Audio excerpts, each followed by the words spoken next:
Okay, and we're live. So, since I was last on, I checked this assembly and I added a motor mount and cog wheels, spindle, spacers, and bearing, and it's moving film nice and smoothly. So, instead of just assembling these film gates, I am going to spend a few hours peeling all of these cog wheels that I cut the acrylic with the paper backing on just to make really smooth, clean cuts, which is nice for not tearing any film and moving it smoothly. So I have, about 300 of these wheels to peel, both sides, and my fingernails are short from doing so much peeling and sanding, so it's going to take me a little bit of time. Anyway, if anybody wants to chat, the link is right here, and I will be sitting here peeling acrylic for a little bit so that the next step in the assembly process can assemble a bunch of parts instead of just two. I think that will actually speed me up a little bit. But for now, it is a slow and tedious job. That's one. 299 to go.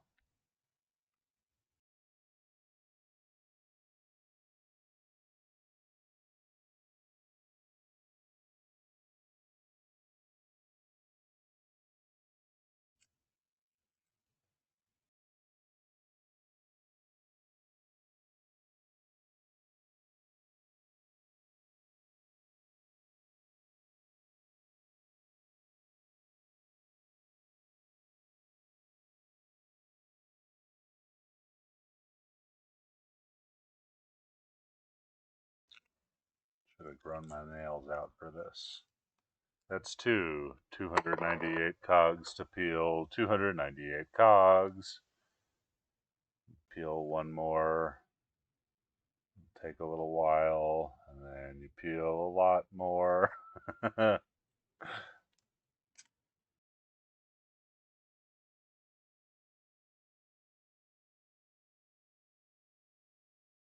I'm pretty happy that that whole assembly worked first shot when I put it together.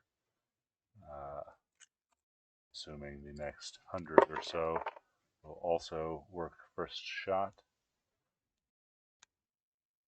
I need a trick to starting this. The trick would probably be not sand my nails off for the last week, trimming body pieces. We got somebody coming to chat.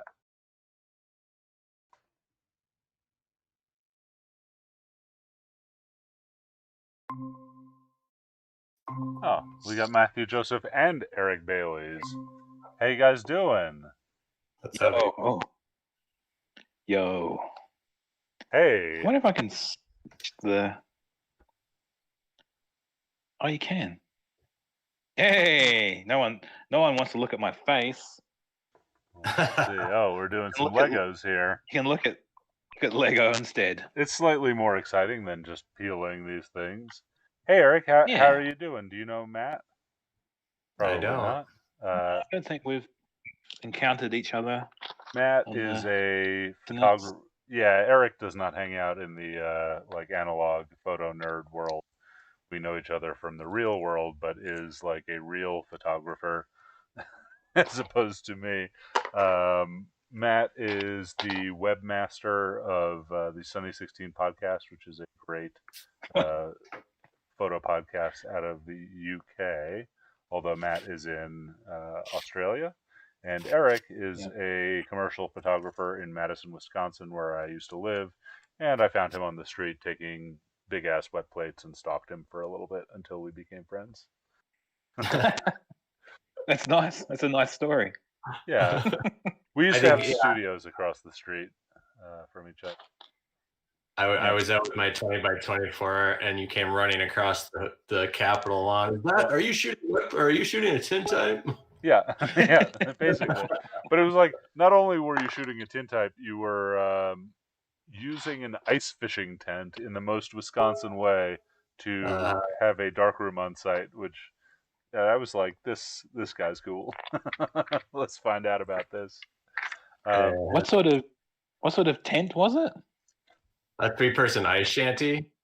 Yeah, so they don't have Oh, those in right. Australia, I assume. Maybe in New Zealand. No, It's no, like, I don't know what that is. do you know what ice fishing is? Oh, now I know. Yes, yeah, yep. Okay, So so it's like a little portable hut kind of thing. yeah. So we both lived in Madison, which was an isthmus, which meant like a strip of land between Lake Monona and Lake Mendota, which would freeze so thick every year that you could like drive a truck out of it on it, and Yeah. people would go ice fishing out there, but other people Okay. would make dark rooms out of it. Um, Hmm. Eric, what's up with you? Oh, nothing. I just thought I just happened to look at your thing when you were like, if anyone wants to chat, hop on, and I was like, oh, I'm Cool. just at home. We just got in from it was started to snow, and just got in from a walk and Cool. getting a little guy on. The Packers are gonna be starting here in a little bit, but Ooh, okay. I was gonna inquire about your I was maybe we could do it another time, but I was just gonna inquire about what your Streaming thoughts setup. were. Yeah. Yeah, I will stop fueling for a minute and show you this. Let's see. I think I can do this while I'm live, but if not, I will stop being live for a minute. I'm going to screen share, or screen share. Oops. Okay. Can you see my screen now? Yeah. Okay, cool. So this is called OBS. It's Open Broadcast Studio. It's a free piece of software that actually, Matt, you might be into this too. It's a free piece of software that's basically um, a TV production studio in one program. So it has multiple parts. One is scenes. The scenes are like I have all these hotkeys. So this is scene one, which is I've just set it up to be me. Scene two is me with a small guest, and scene three is a large guest and a small me. And I can create more scenes over here, right? So each Cool. scene has a series of sources, right? And you can think of all of these as the input sources. Um, and you can copy these between them and they can share sources. But like the main source over here is this Sony webcam.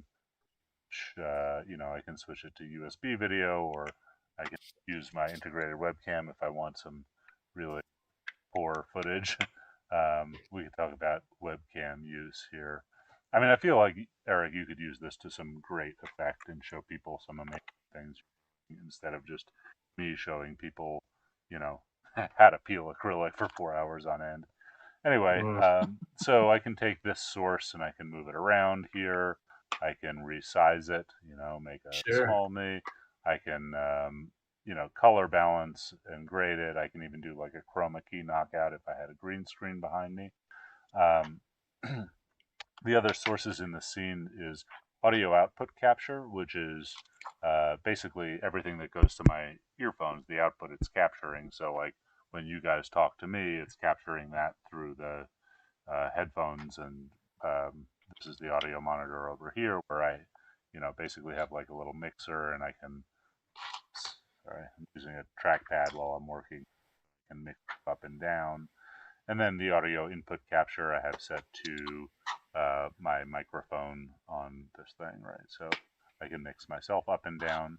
And then I'm window capping this. So, like, I have this window up where you guys are talking. So, like, let's say, Eric, I wanted to just talk to you as a guest. I would pin you here, and then I window captured you here. And I can change the size and position on the fly.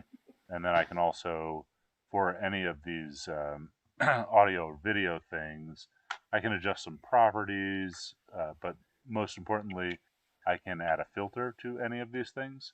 So this this filter that I have on is a crop and a pad. So like, let's say I want to cut the top, X number of pixels out. So let's say 30. Nope. 60. Nope. 100. Yeah, that looks good. So okay, that's good. But I can also like, let's say, color correct you. And this is the over here. Can you see my cursor? Yeah. So over here is the list of filters that I've got, and then I can select them and edit each filter. So I can um, change your hue. Oops, come on. Hugh. There it goes. Yeah, Ooh. right. So now, I feel like I'm in Star Trek. Yeah. And then like I can add text sources. I can turn sources on and off in the source panel, right? So like when we're chatting and I don't want to talk to anybody else, I turn this off. And when I want to talk to the person, I can turn that on. And likewise, like I can turn this window cap of view off and turn it on. And I Cool. can add new sources. So basically, that's how you build a scene and mix these audio properties. Let me quickly just turn this off here. And then it looks like you're linked up to your Facebook and your YouTube. Yeah, we're getting there. I'm going to give you the full tour. It's going to take another 2 minutes. So you also have the studio mode. So program is what's live or what would be live if you're broadcasting, which we are now. And preview is basically what's on deck. So, a lot of times I'll just be lazy about it and people can see me not in studio mode. Let's say I want to move you over here. They can just see me like drag and drop you like, herky jerky. But if I was doing like a professional show, I would go into studio mode.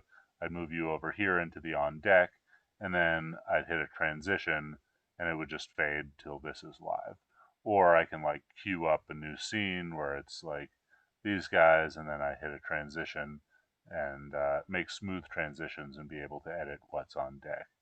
Um, so let me, oops, That's cool. back here. 1 second before I lose this. Okay, and then I can also change like how the transition works and how long it takes. Um, Okay, cool. So then we're going to get to where it goes in a second. I'm going to get out of studio mode. If I go into settings here, I have a bunch of these settings. General has a bunch of things to look through, nothing all that interesting. Stream, this is grayed out right now because I am streaming, so I can't change it. But this tells the program where, like, what server to log into with what password and like where to stream to. Um, Usually you would have this set to YouTube or Twitch or Facebook, Instagram.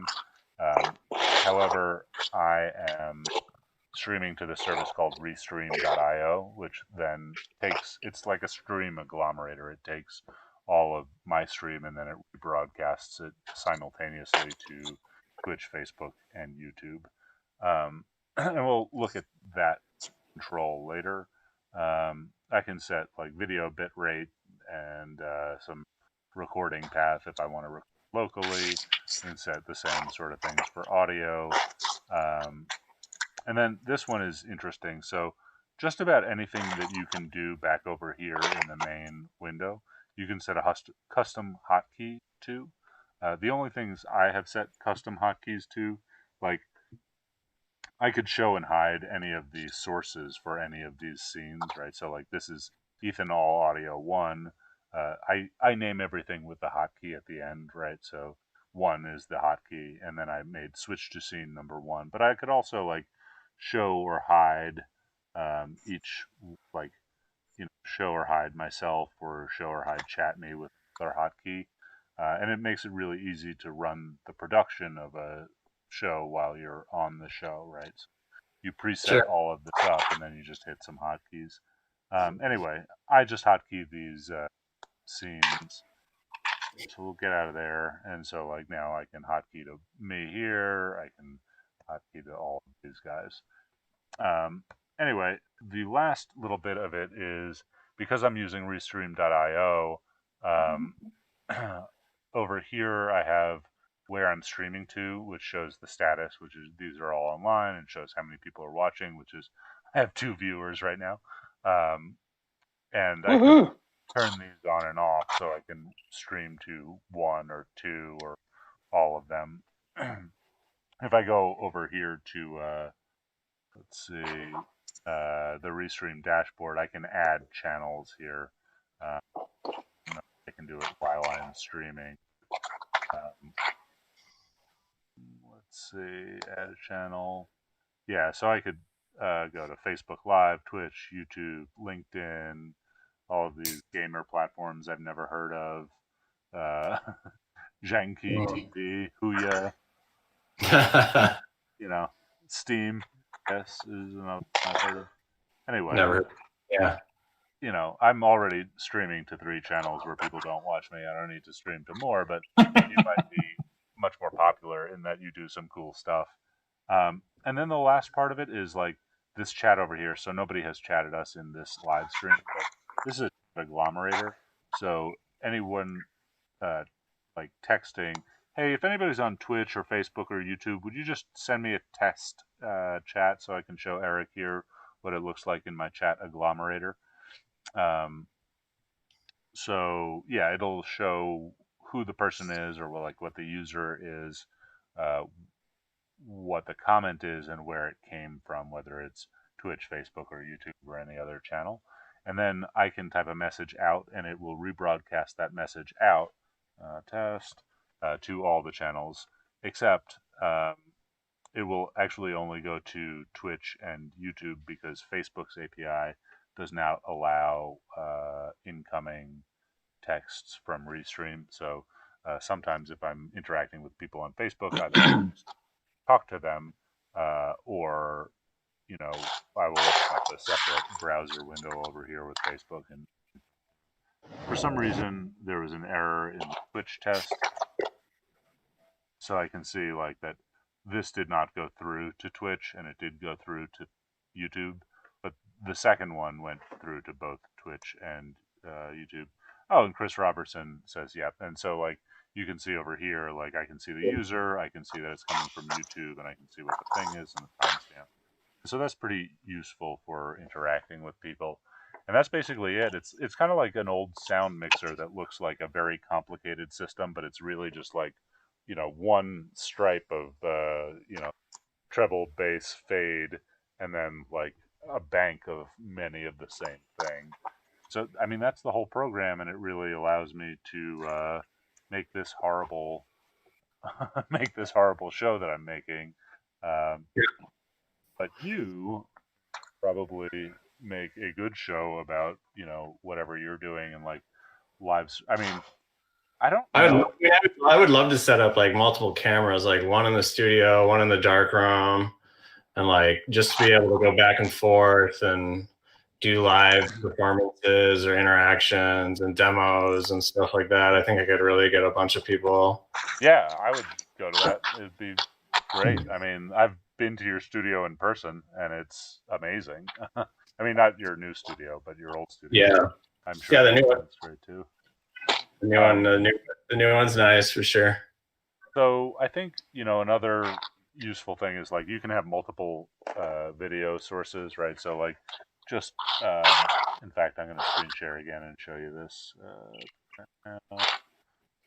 Screen.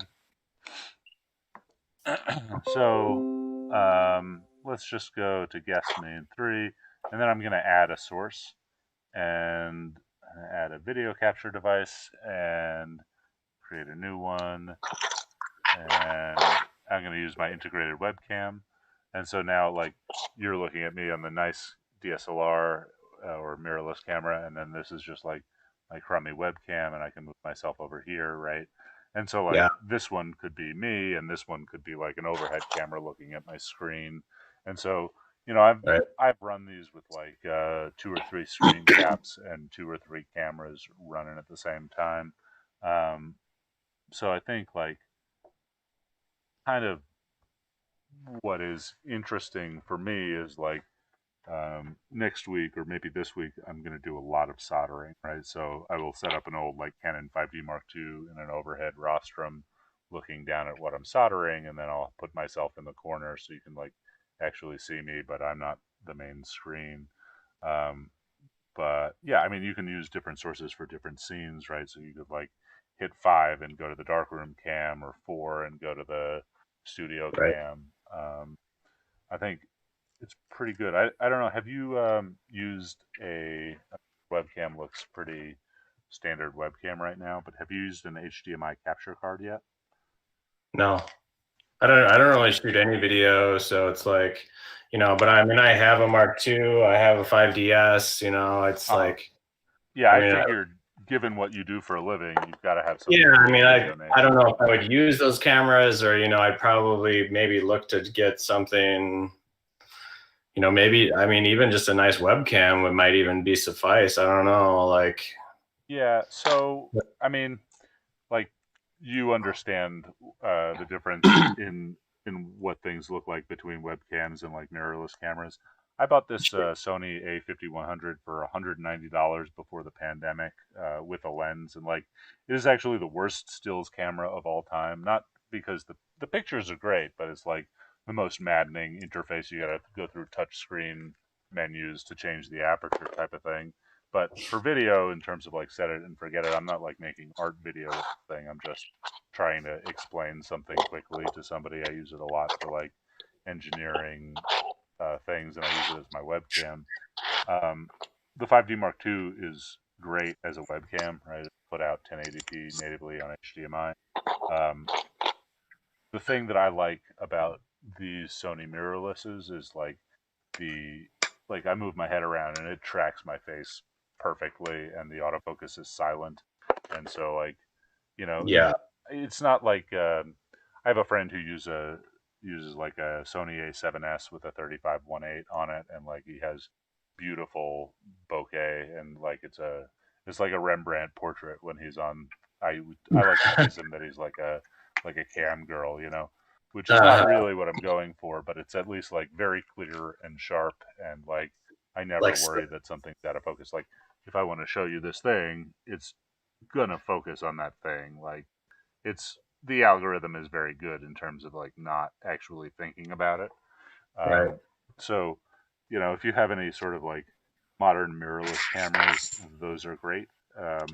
If you're just like Now, in a now my output right now is like pretty pixelated. Is that because I don't know? Oh, you're watching me through Google Hangouts, which is very Yeah, compressed. But yeah, when I stream on Facebook and YouTube, it's just like it's a little bit more latency, right? So like I yeah. always ask you to like shut the stream off when we're talking. So Google will drop frames and like lose information in favor of keeping real time conversation. But Gotcha. YouTube and Twitch are getting this like 5 or 10 seconds after we actually record it. And so I'm coming through in 1080p, and like in the last Gotcha. 2 weeks, I get a summary at the end, and like I have dropped 0 frames. Every 2 frames, I'm getting a keyframe, and like it comes Gotcha. through 1080p. So. No, yeah, no, that makes sense. Yeah, it's definitely. I mean, you say you don't like really have. You're always doing super cool stuff. I actually really like the idea of just always having, you know, an open invite, or just like I've had several people just kind of just say, "Hey, I love seeing what you're doing in your dark room," or like I'll do these like little live things, and just to have an engagement that's whatever it is you're doing. I think that adds value in a lot of ways. I think it does. Like I was I was talking to Matt, and he's still building Legos. I can hear in the background, and the idea was like, you know, it's not like about necessarily creating content so that I can become a YouTube star. Like that's never going to happen. It's not my goal, but it's I have 4,300 Instagram followers and about 1,000 YouTube followers now. Like it's a small community thing, but like it's a really good way to reach, right? To like talk to yeah, like okay, there's a guy Chris Robertson on chat who bought a camera from me and like built a camera on stream, and it was like, I don't know that it was like the best marketing opportunity, although I'm sure it was good and I appreciate it. But it was like really fun to see like a customer, who bought like a $20 camera kit, like make that thing and actually do a better job than I've ever done building that camera. Or Jason Lane, who's a lens designer, says enjoying the advanced control of facial hair contamination in your products, i.e., shaved beard. Yes, there will be no mustache or facial hair in my next products. But yeah, it's about for me, right, and you could use it in a lot of ways, but it has been really a nice way to sort of connect to the community and make myself available in a way for me that's like I don't I don't set like streaming hours yet, and like probably in 3 months or 2 months, like I will finish this job and uh, do more design stuff that like requires my full brain, and I will stop streaming. But like while I'm doing this, it only makes my day better to like, talk to you guys.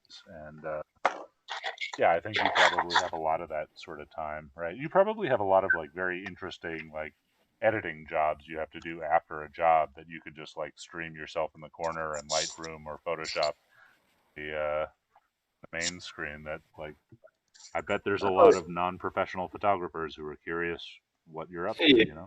Yeah, I mean, getting it set up and like having it run effectively and all that stuff. That I mean, that's the biggest hurdle, to to sort out the software and make it functional so it's like semi-coherent, or at least people can view it. And other than that, I mean, it changes week to week. I'll go from making dry plates to making wet plates to making tintypes to making carbon prints to making glass cyanotypes to doing commercial work, to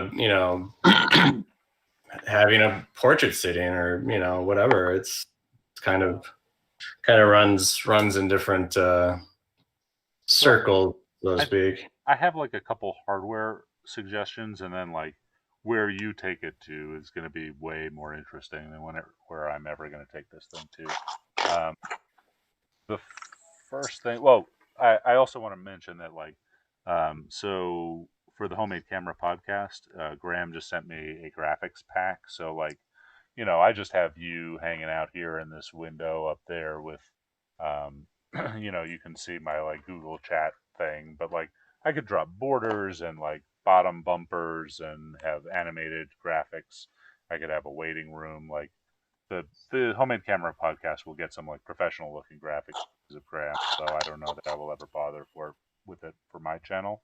But like I think the cool thing to do is just like get going, make some sort of low quality streams and improve them little by little as you go, instead of like trying to get everything perfect. It's just Yeah. live streaming. You don't even have to record it.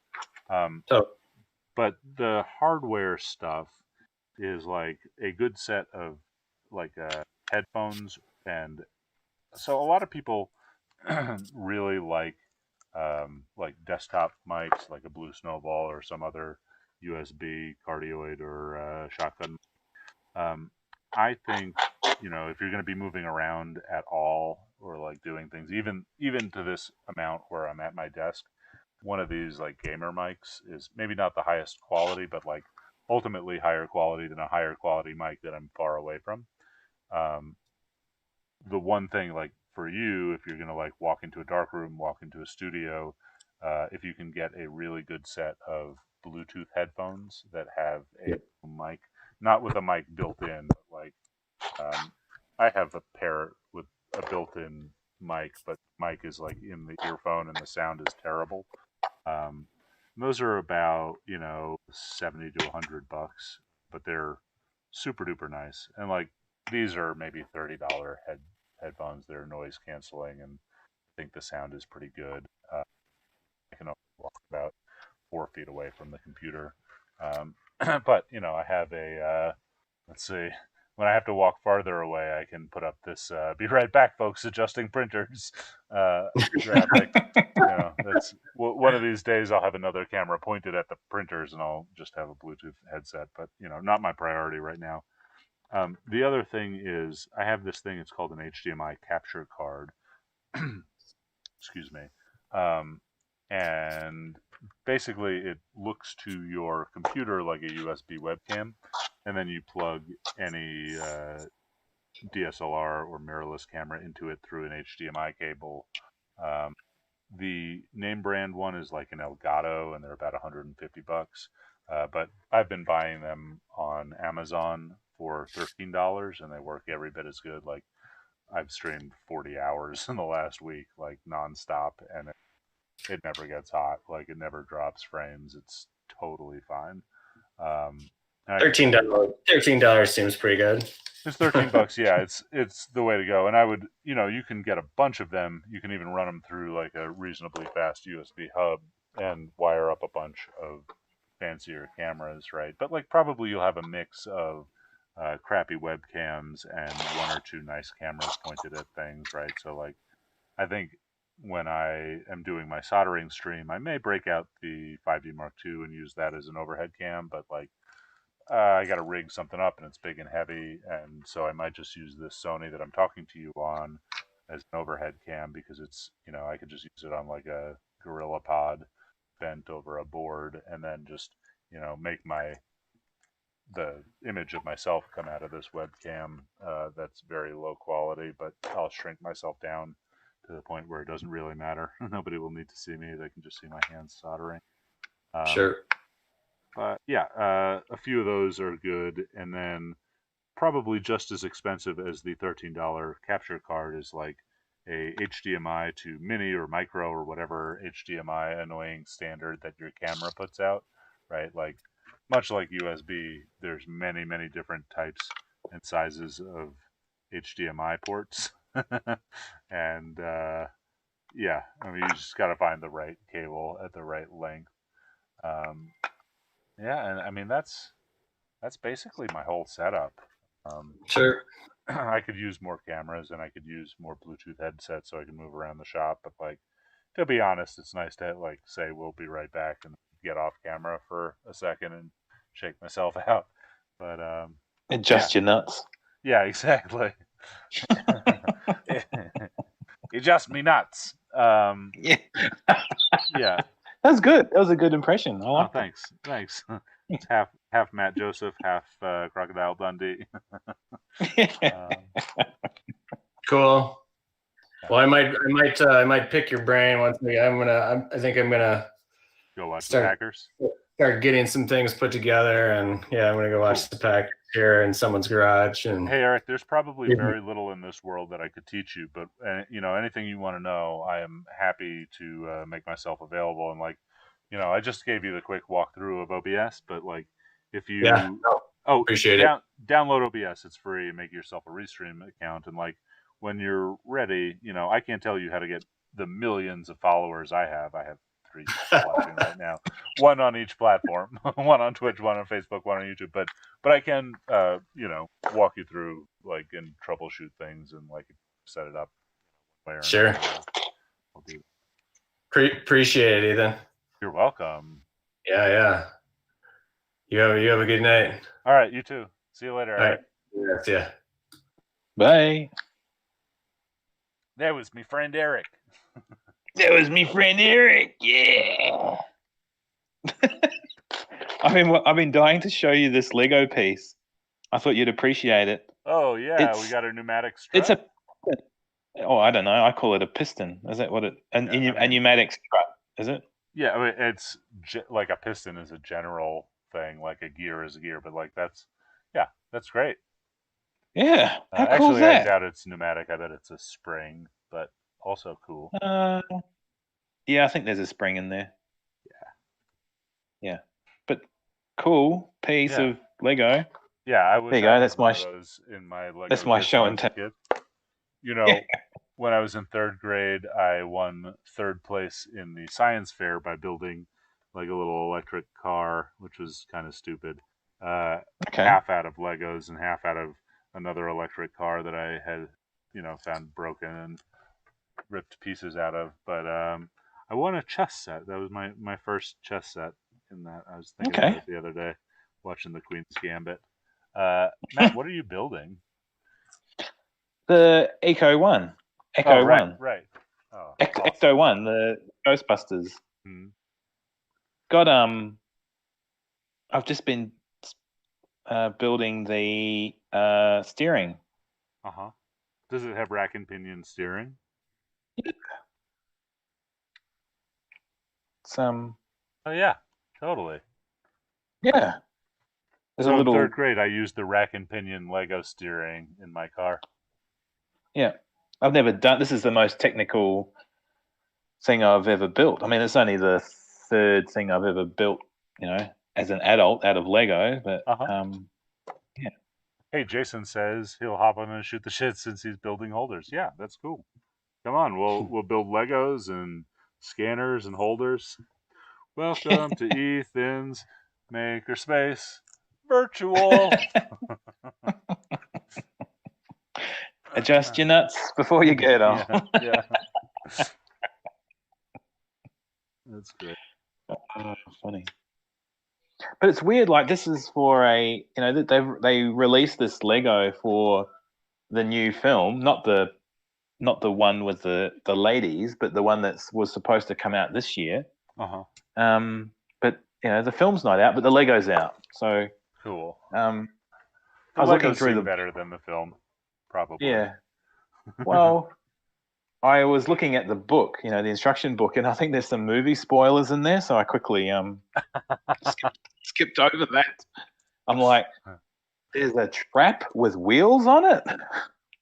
Interesting. And they must make these little radio-controlled traps now or something. It's kind of cool. I remember my friend Ben had like a I forget what it was called. It was like a little pneumatic bulb, and you stepped on it and it opened the ghost trap. We played with that in the Bronx when I was a kid a lot. It was awesome. Hanging out, just hanging out in the Bronx, just catching ghosts. No big deal. Oh my god, that's funny. Just hanging out in the Bronx. Yeah, I think it's a nice the place Bronx to hang out. The Bronx used to be, like on TV, it used to be portrayed as a really bad place. Yeah, I mean it's fine. It's Fine. no Hey, Australia. look, you're alive, so Yeah, I'm not the person people would expect to see, but yeah, I was born and raised there. It was fine. I have a bunch of friends that I hang out with still that grew up with me over there, and even my friend with the New York City and train line neck tattoos, he has moved out because he got priced out of the Bronx. We all got gentrified out. Wow. Yeah, well, that's a real problem too. Hey, you're probably a good person. We've been watching Friends a lot very lately. good person. Yep. Yeah. What is rent control? What's that? Rent control is like there's a couple different schemes depending upon what city you are in the country, but basically like the rent either by income or by location is either stabilized or fixed over time. So you can't just charge market rate. So a rent control apartment in New York, right? Like if you've had it for 30 years, you're paying rates based on 30-year ago prices rather than so like it's very good. I have a friend who has a rent control apartment that was passed down to him from his parents, right? Who've been living there since 1984, and so he's paying, like it's it's not totally fixed, right? The rent can go up for like uh, you know cost of living adjustment type of thing, but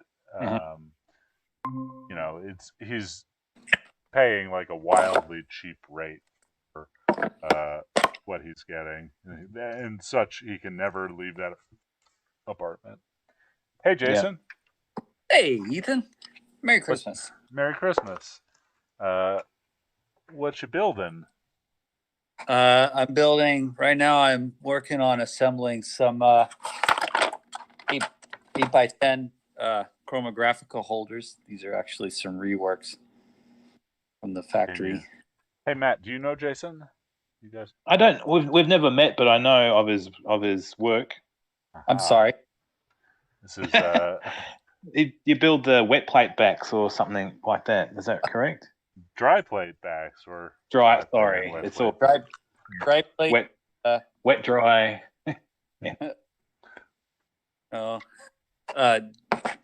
Dry plate holders. Yeah. I partnered with Steve Lloyd of Chroma Camera. Oh, Chroma. Yep, Steve. Yeah. So we did a wet plate holder design at the same time, and sort of early in the design phase, we sort of decided to focus on the dry plate holders because there's lots of wet plate holders out there. There weren't as many new dry plate holders. Yeah. I mean, aren't you the only dry plate manufacturer in the world right now?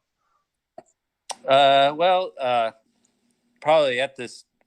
I wouldn't say the only, because I know like Ilford and makes like dry plates for holographic use and stuff, but that's sort of a special.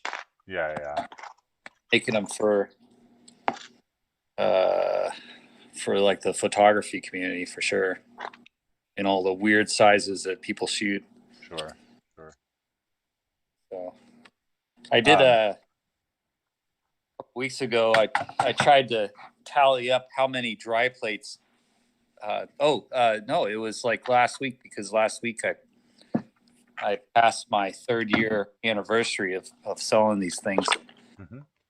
So I sort of calculated, I had made and shipped out to the world, and I think I'm coming up on like 50,000 plates, dry plates. Wow, that's great. Well done. Yeah, cool. Mazel tov. So. Yeah. Sticks in there.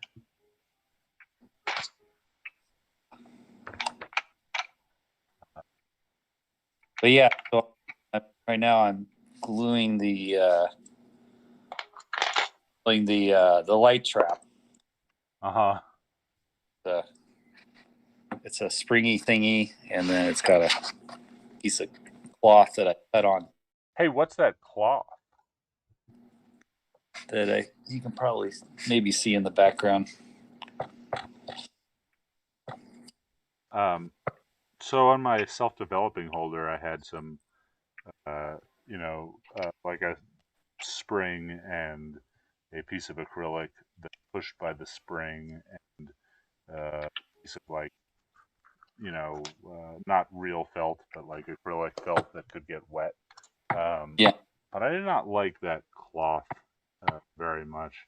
I think I kind of want to move to like a smoother nylon. Yeah. Figure out a way to get rid of it entirely.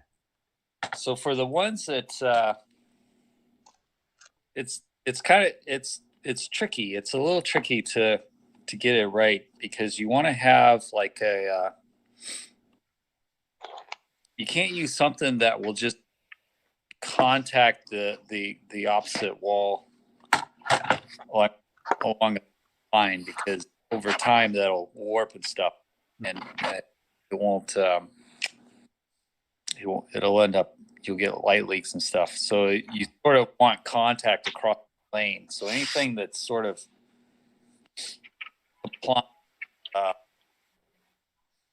cloth-like. Cloth is nice because it'll touch, but it doesn't touch along the line.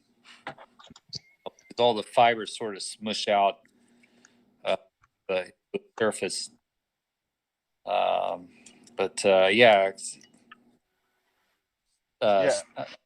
So I had like a acrylic like sprung flap, right, and it had felt glued to the front of it, where acrylic felt sit flat, and so you had like a whole plain surface to block light, which worked pretty well. But I just didn't love the way. One, I didn't love the spring, and I think I might actually replace it with coil springs for a little bit more tension, but I'm not sure about that yet. I'm going to play with that this week. And then the other thing is like getting missing a tooth. Getting a fabric that worked but also could get wet and also wouldn't look terribly matted was something I never, like it was functionally good, but it just didn't look like a clean product after you used it a bunch. Yeah, I guess the nice thing about the cloth where I am is that you don't see the we really didn't have to reinvent the wheel either. So I tore a bunch of ones apart. Yeah. Oh, if this is still working after 100 years, then I'll just sort of adopt it. But we took a little bit because I like we played with the material to use for a spring, and, the thickness of the spring, which ties into the spring concept. Sort of get a little bit stiffer feel when you pull the dark slide in and out. Mm-hmm. I tuned Are they that. metal springs? Yeah, can you see? Oh yeah, kind of like the originals. Yeah. Now we may, for the next production run, I may switch to brass. A little bit thinner brass. Brass is kind of cool because it when you as it flexes, it work hardens, so it actually becomes springier. Steel, as it flexes, it if it does it a lot, it'll weaken over. I don't know how many times you'd have to slide the dark slide in and stuff, but brass seems ain't it springy. Yeah. So in my self-developing back, I had a pet like cut from a piece of like a cake box spring, and like everything is because the whole thing gets wet inside, right? So it's under a little bit more, and it has to be waterproof and watertight, under a little bit more stress than a normal film holder. And the pet spring worked really good. It was like very, chemically inert, and it was very springy. But I could only get clear pet, and it like the way you glue it with cyanoacrylate was just looked so ugly to look. Right. And it was like a hidden piece, right? But if you like kind of like cocked your head and looked inside the holder, you could kind of see the way it was glued and some crazing. And I just thought like this is something that people are going to look at and say that is an ugly job. So those are some of the things that I gotta work out before it becomes a production model. Is like replacing those springs with another, probably plastic, but maybe metal and like shaved acrylic light baffle for the slide. Also, like I'm making the slides out of like 3mm black acrylic, right? Which is its own sort of challenge, right? Because it's so thick, the baffle has to spring up quite a bit more than just for a metal. Acrylic's not the Bluetooth either, isn't it? No, it is not. I mean, like acrylic to acrylic, super easy. Acrylic will stick to cyanoacrylate, but you got to do a real good job to make sure that water does not get to the cyanoacrylate, and also anything clear is going to show crazing on the glue joint, which is very ugly. Yeah. I'm nodding along like I know what you're talking about. So, I mean, Matt, acrylic, you don't need, right? You This don't need plastic. Please don't. Oh, let's see. We got Chris Robertson. Hang on a sec. Let me unpin Jason. Water does not get to acrylate. Oh, Chris, you gotta kill that stream. Clear is going to show crazing on the blue. It's very ugly. Chris, kill the. Don't watch me on whatever channel you're watching. Turn your radio down. Yeah. Yeah. Oh, sorry. I got it now. Yeah, cool. Yeah, YouTube or Facebook is on like a super long latency for quality. Yeah. Hey, So Chris, do you know Jason and Matt? I do not. Oh, Hi, Chris. I'm a nobody. Just assume I know no one, Ethan. that's not true. You're both more famous than me. Jason is the owner, CEO, and janitor of Pictoria Graphica, which is, I would say, the world's #1 dry plate supplier in somewhere in New Hampshire, and also a lens designer who has, I think, lenses on the space station. Is that correct? Yes, I think so. If they launched them and installed them, yeah. Cool. And Matthew is a crocodile hunter down in Australia who occasionally takes pictures and is the webmaster for the Sunny 16 podcast. Hey, look. Speaking of space station, Oh, wow. Oh, that's cool. that's going to be the next one I build. You got the best Legos. So, Yeah. so Spoiled. when you build the Canada arm Lego for that space station, the little itty bitty cameras that are on there has my optics on it. Awesome. Oh, nice. Cool. Hey, Chris, what's There's up a piece with of you to view and Well, not a lot. I was listening to you guys talk about dry plate stuff, and I just happened to be in the process of measuring this. Let me back it up a little bit. It's a Soviet camera. It was a dry plate camera. It came with a bunch of dry plate holders. Actually, sorry, that's a viewing lens, but and what I'm trying to do is make it functional and in some way, either by 3D printing an adapter to put sheet film in there, or I don't know, maybe trying dry plate. I've never done it. I know very little about it. Should definitely try dry plate. Jason, take it away. Yeah, So wait. Let me jump in Dude, real quick. someone here who may know something about that. Yeah. Especially with a mustache like that, Chris. Yeah. That screams. Shit. So let me, Chris. I assume you have a digital caliper somewhere, right? Yeah. Oh, What? I love that. No, when we were talking about the OG, and you were like, "Okay, Matt, get your calipers out," and I'm like,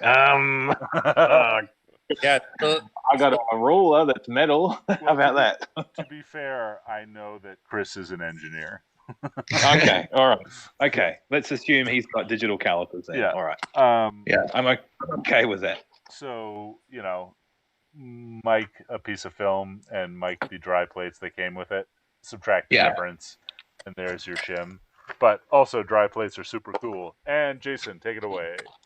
Well, but before we get into that, actually, I wanted to ask a question about that because the viewing window, I measured the distance between the I don't know what the terms are, but the border and then the actual glass, and it's much closer to the viewing glass is much closer to the side where it rests up against the camera than these dry plates. The distance, the depth, I know it's black so you can't see anything, but it's much more, and this is factory, and I'm just wondering how significant. I figured that those should be pretty close to one another. Yeah, they should be within like 0.2 of a millimeter. Otherwise, you're gonna have wildly out of focus stuff. Okay. Well, I mean, this is unmodified. Jason, thoughts? so you're It's talking Russian. You're talking about the depth of focus to the surface of the plate, right? Yeah. Yeah. Yeah, that should be this. And What size plate do you think it takes, or what size plate is that? 6 centimeter by 9 centimeter, or somewhere about there. Okay, yeah. So So that would be 6 plate size. So if you wanted to shoot dry plates, it's the 6 plate. I cut those to 62 by 88 millimeters, so it'll probably fit in there. Yeah, probably. Uh, But what about this mystery where the plate is sitting at a different depth? Yeah, hold on, one second. I'm gonna run and grab my actual calipers because I sent them down. well, I know it's a little different than sheet film. So the standard, at least for that you the distance from the surface of the holder down to the septum, and then the standard depth accommodates like a 7,000 thickness film. So that's okay. There. Wait, Chris. Just to be clear, which is closer to the lens, the focusing screen or the dry plate? The focusing screen. Oh, so then you're maybe missing a septum that holds the dry plate in the holder. Yeah. And you know what? You know what? I might. Well, I don't know. I might be. Is the difference the thickness of the ground glass? Should the ground glass surface be on the back? Oh, who would design a camera like that? The Soviets. Russians? The Russians.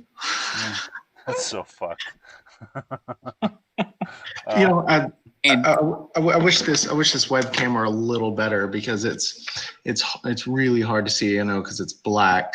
There's no way that you can. But Put your phone and put your light on your phone, maybe, or something. yeah, it's a good idea. I don't know. Light her up. Yeah.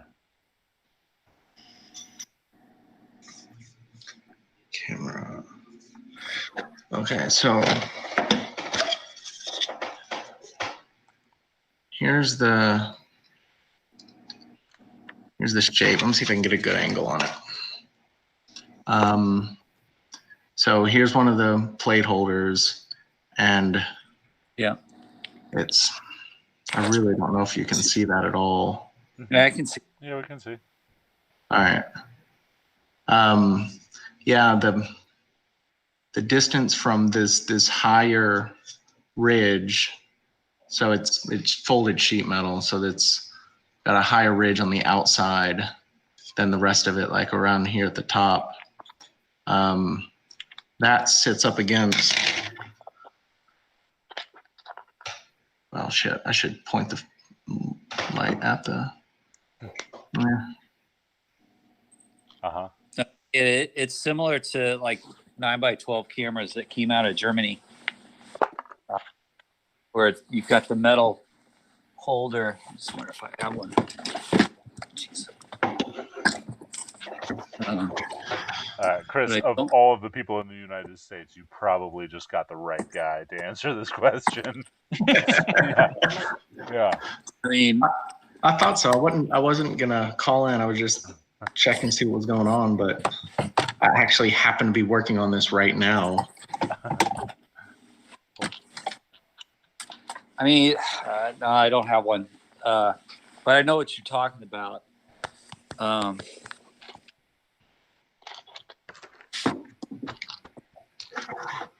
Almost, you know, when I checked the depth of focus on my speed graphic long ago when I first got it, and I saw a focus shift, I didn't trust that. Well, I didn't assume that the ground glass was sitting where it should have been. So what I actually ended up doing was taking my calipers, which I think are non-digital, and measured. I took the lens off and measured down from the lens flange to the surface of a plate in a holder, and then I compared that to where the ground glass was, and figured out that it was, you know, it was like backwards, or the Fresnel different. A piece of ground glass with it inserted into the camera. If you could take your lens off and lens flange. You know, that might be the best way to do it. Yeah. Because I mean, I just measured. The difference is 1.4 millimeters. So, okay. So what's the thickness of your ground glass? Let me take it out. Right. I'd have done. I can measure it right there. I think I know what's going on, but I'm checking. I hate this so much that the ground glass needs to go in the other way. 1.4 millimeters is just a little bit sanded off of 1.5 millimeter acrylic. Just laser cut yourself a shim. Yeah. I think. Well, it looks like. My guess is that the ground glass is a millimeter. If you flip it around so the ground image plane is the back, then the actual optical thickness is about 1.4 millimeters. And so if you're measuring delta, then you're probably fine. Yeah. So is that normal though? Normal for 1918 Russia? Sure. Normal for today, that does not seem like there's any advantage to it. I don't know, Jason, am I missing something? Like, what is the advantage to having the ground part on the other side? Brighter? Maybe. I mean, you wouldn't get like back reflections. Like if you were looking at the ground glass without on, had a bunch of light behind you or whatever. So I know traditionally those types they maybe came with a fold out hood that was just this graphic, and so you'd have to either get a cloth anyways, or cup your hands or whatever. And if the ground glass is on the outside, then you won't get as much reflection from light behind you, as you're looking at it. That's the only thing I could think of is why you do that. Man.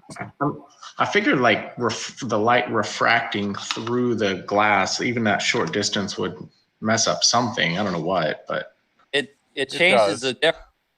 It changes the depth of focal distance.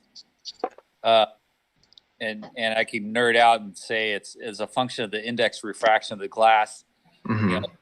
So as far as the distance the light of the lens, right? Because that's the angle of incidence. Well, it's more for the light. It's not going through like a millimeter thick of glass. It's going through a millimeter times the index of refraction times 1.45 or whatever, which is why you're seeing a 1.4 millimeter offset. And so like I said, I bet the ground glass is supposed to be on the back, but I mean, it comes down to it. You could, either cut a sheet of film or two, put it in there, or buy some plates and shoot it and see, and just do the test. See, and it's either going to be the ground glass is going to be front or towards the back. Two test shots will tell you. Well, what's funny is when I got it, the ground part of the glass was toward the back, and I thought that somebody had put it in wrong. That might have just been the way it was left when the last person used it in 1909 or whatever. Yeah, no, that might be how it's supposed to be. And like I said, I could imagine it's to help with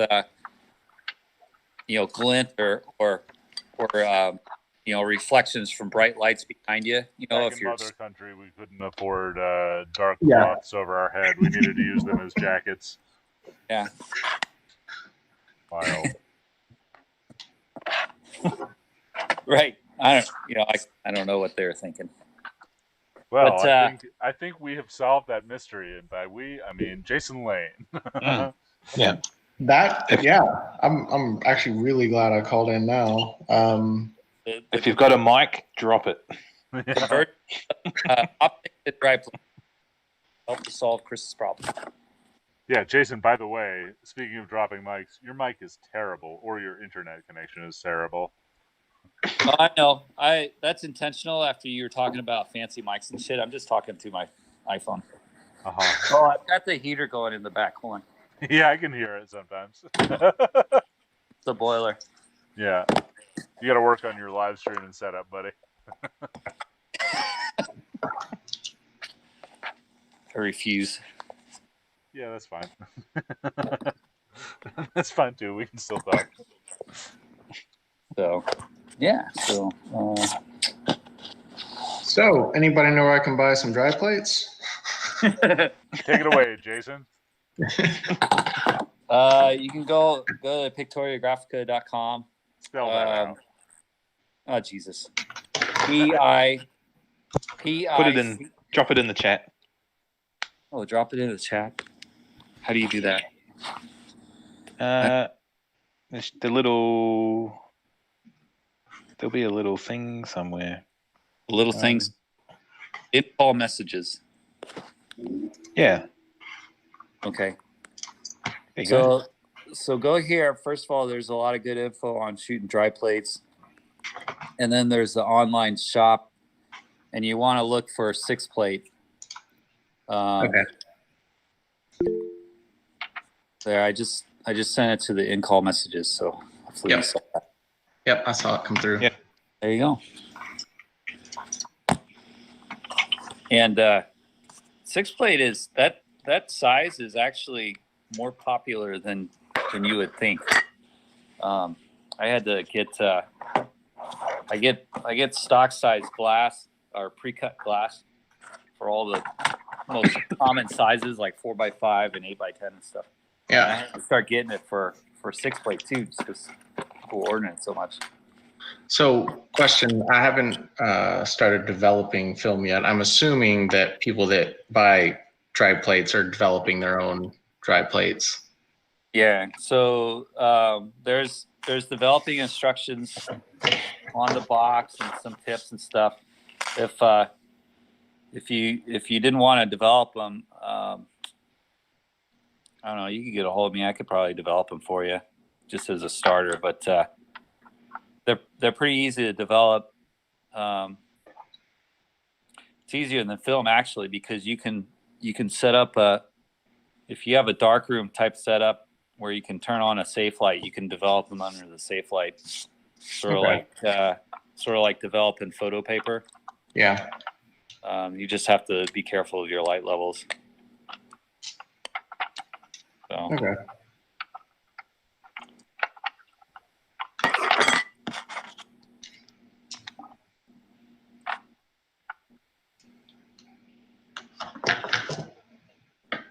Yeah, that's cool. So what kind of camera is that? What's the, besides being Soviet, like what Okay, so the brand? Yeah, the brand is I've forgotten. It's written in cursive in Russian, and if you know anything about cursive Russian, I know how to curse in Russian, but it's just a bunch of loops. It's funny. All right, never mind. But the brand of the camera is 1 second. I feel dumb because I was just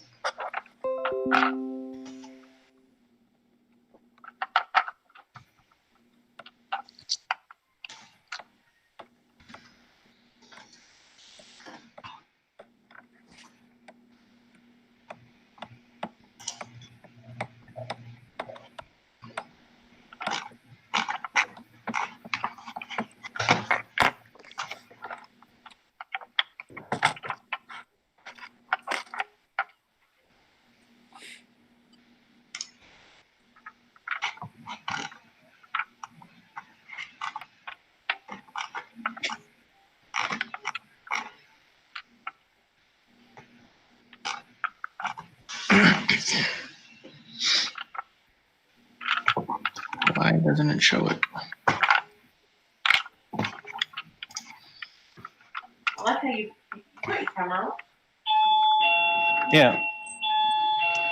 All right, guys. I'm going to take off. I'm about to start swearing at this Lego, and a guest just arrived. So, Nice. this fucking sliding Lego's giving me the shits. All right. Thanks for hanging out, guys.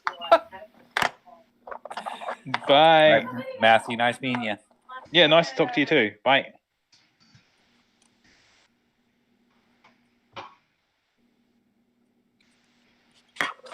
It's not Lomo. It's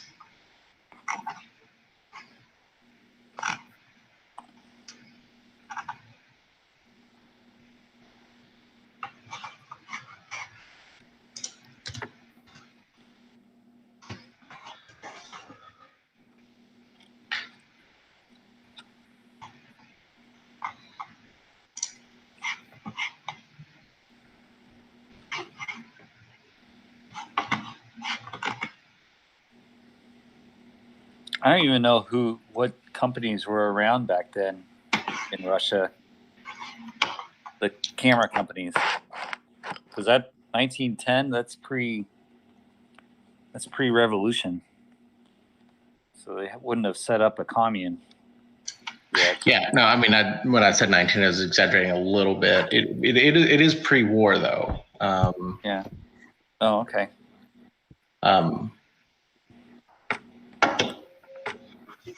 Looks like Matt had enough of this.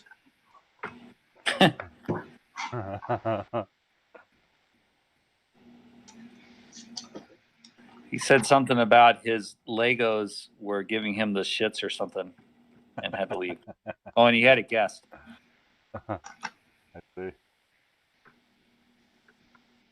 It's still morning there in Australia. There's an alligator at my door. So Ethan, I found an optical shop that I've done lots of business with in the past, for my day job. I got them. Been talking to them about. I don't know if you know, but every once in a while I'll do lens repair for people. Yeah, about recoding optics. Yeah, so I'm all excited about that. I'm gonna send off the first lens to them. Hey, when you want to like start pushing that as a business, let me know. We can do a home podcast show. Go out to literally tens of people. There's a few hundred listeners. That might swamp me. Yeah, I'm going to sort of trickle it out because I could easily become swamped by people wanting to have their lenses repaired. I mean, Yeah. like as of now, I always have one here in the, I won't call it a shop, down in the basement in Pictoria Graphica's Galactic corporate headquarters. Mm-hmm. That I'm working. Like right now, I'm working I just got done repairing. I put pictures of this up of the rear doublet of a Tessar lens. It's like a 4-inch diameter lens, huge thing, and it needed. It had pretty bad balsam separation, but it also had some surface damage that I had to polish out. That thing's going back pretty soon. I have 2 products right now that are like ready to roll, but I have not really. I mean, just like little laser cut pinhole kits, but I've had, I've had them on stream and in a Joe Van Cleef video, and I just won't release them because I am too busy to actually manufacture them right now. I don't want to do it. Yeah, right now I had. I'm trying to get a bunch of holders put together. It's hard to find time What's up, what up? to assemble these, but I've got I hired on another high schooler to help put holders together. And started her sister has worked for me for a while. She said my sister might want to help. I was like, okay. Yeah. And then so I started training them, and then we had Christmas vacation. So, man, are you guys not under like hard lockdown right now? No, not in New Hampshire. Live free or die. No, Exactly. they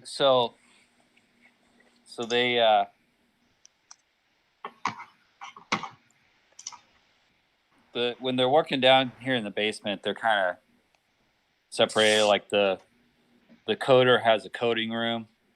So as long as they wear their mask coming in the house, once they get down to the basement, they can go mask free. It's pretty nice. Yeah, I'm really looking forward to hiring a kid or two to do some of this stuff that I'm doing right now. Like, there's no reason why my time is best spent healing 100, 300 acrylic cogs. You know, I think I could do something more profitable, but right now I cannot. Well, I hired them on because so that I could get sleep. That's really why. That's really why I need to get people helping. Yeah. So, anyways, yeah. So I've got about 31 4x5 holders getting finished up, and I just got 5 of the 8x10s reworks. They're all sitting on a rack over here. I'm going to be looking at a new workbench to set up. The bench I'm using now is just a table that I had. It's not big enough. Like an assembly bench with like shelving with the bins in it, so they can pull parts. Yep. I need that for the mongoose, but I just don't have the space right now, especially with like the printers taking over my normal assembly bench behind me, and so I just have, 15 cardboard boxes on the floor under this bench with all of the parts, and I don't have a table big enough to like even pull out all of one part at a time, just slowing me down. I just need like, a bin with separate spots for each one of the size screws that I use, and like one of the high schooler that another one that I just got started, so I got 5 now. Jeez. Working. Yeah, it's great. Empire. Her dad, who we're friends with, he's actually a manufacturing engineer. And so he was giving me some advice. He's going to help out with production flow and stuff. And for the holders, I'm doing time studies, so I keep track of how long it takes to do a step. Yep, I do that too. Look at my time. Yeah.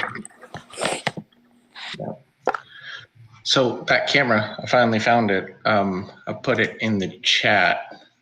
It's GOMZ, which stands for Goslovalna Optika Mechaniczyski Zawod, which translates to State Optical Mechanical Factory. Cool. That sounded authentic too. GOMZ stuff. Yeah, and this model is a tourist. What year was it made? This one was made in the 30s. I think they stopped making these in 36. That seems very late to still be using dry plates. Yeah. Well, from what I was reading, all of the Russian cameras all the way through the 60s were just exact copies of other, mostly German cameras. And because of trade issues and access and also nobody having money, they were happy just to be decades behind. Okay.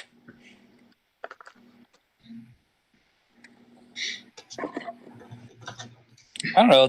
Plates in the 30s, that kind of makes sense. I know.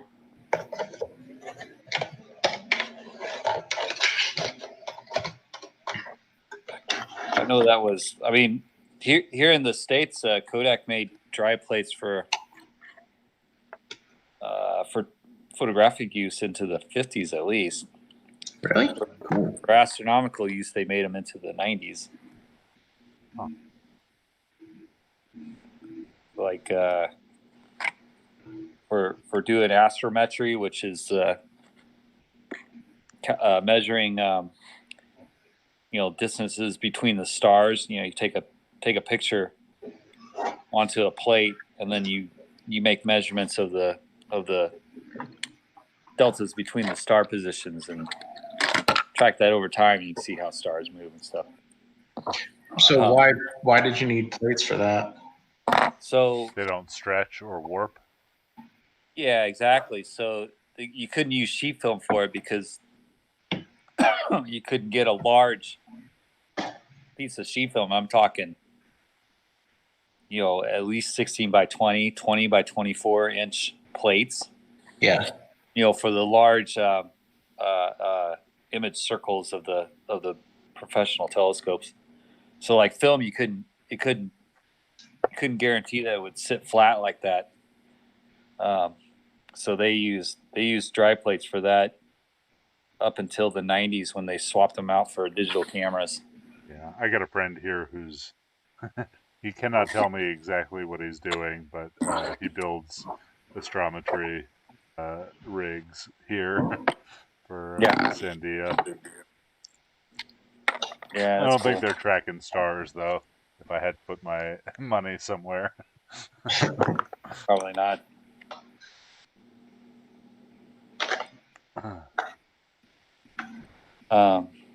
But yeah, so, and then for holography, you've got to use a flat, something that won't warp or bend either. Yeah.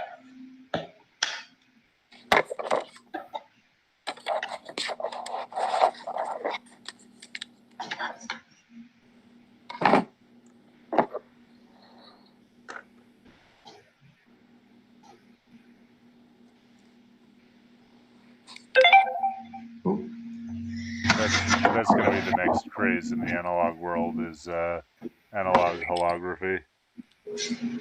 So Nick Brandreth has been making holograms. Oh, interesting. Have you seen that? No, I don't know him. Nick at the George Eastman Museum. Yeah, he was doing lip plates, and I was like, that's what they use for making holograms.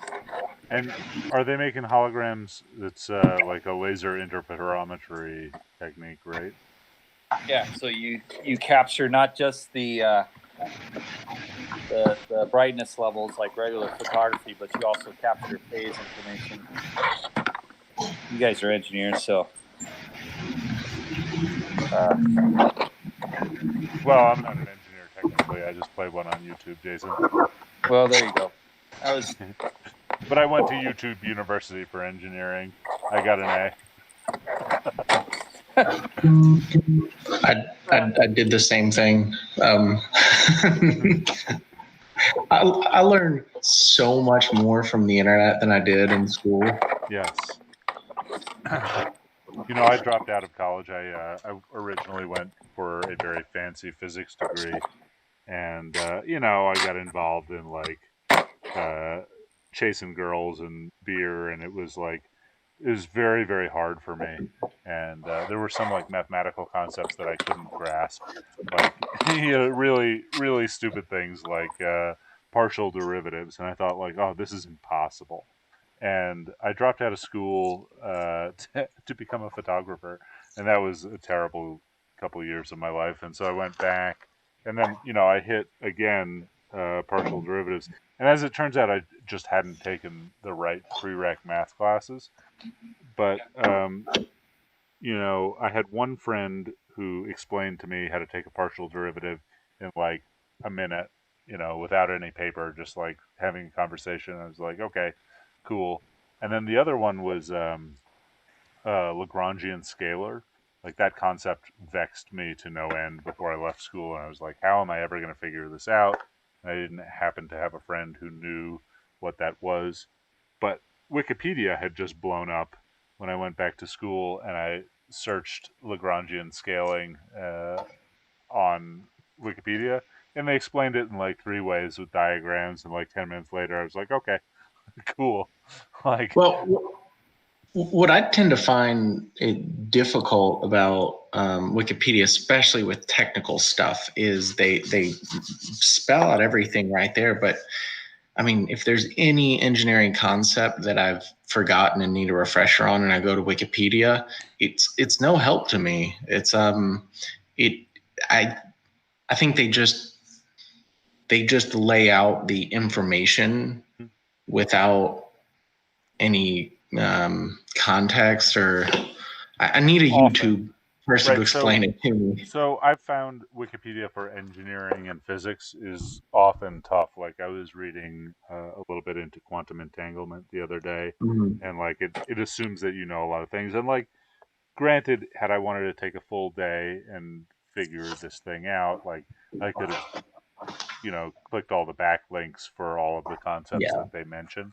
But for just pure math, it is so good. Like, I have never seen anything better than pure math on Wikipedia. Like I don't know, in that it it doesn't necessarily require any precursors or precursor theorems, and if they are, they're highlighted.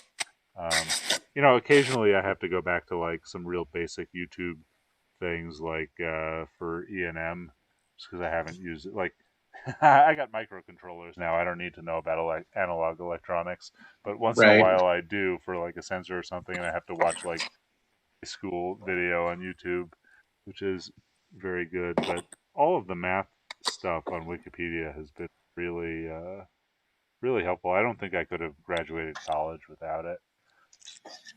Yeah. I'll tell you what, right at the start of COVID, so I'm not sure if you know how you get your professional engineering license, but you first have to have a degree from an accredited school, and then they changed the rules recently, but when I graduated, it was you had to work for a professional engineer for 4 years, and then you were allowed to take the PE exam. Right. Yeah. I have a bunch of friends. Yeah. So, and they changed the rules after I graduated, which is complete bullshit, because now they can take the PE exam directly out of school. Oh, wow. And then all they need to do is just have that 4 years experience. So they can take the exam when they're super fresh on it. Which I think is that's cheating, because I don't get to do that. So in March of this year, I'd started taking classes to take my PE, right? Taking the test masters, because you've refresher forgotten classes. everything that doesn't have to do with oil and gas. Exactly, Yeah. which is most of my curriculum. Anyway, COVID screwed all of that up. The class, and I paid a lot of money for those classes too. I paid like $4,000 for those classes. Wow. And I didn't get to finish the class, and I had the test scheduled, and I never ended up going because I knew I wasn't going to pass without, finishing those classes. So I don't know. Once COVID's over, I'm going to try it again. But that was a shit show. But it reminded me of so much stuff that I learned that I learned it all just to take a test, and then pushed it straight out of my brain. Yeah.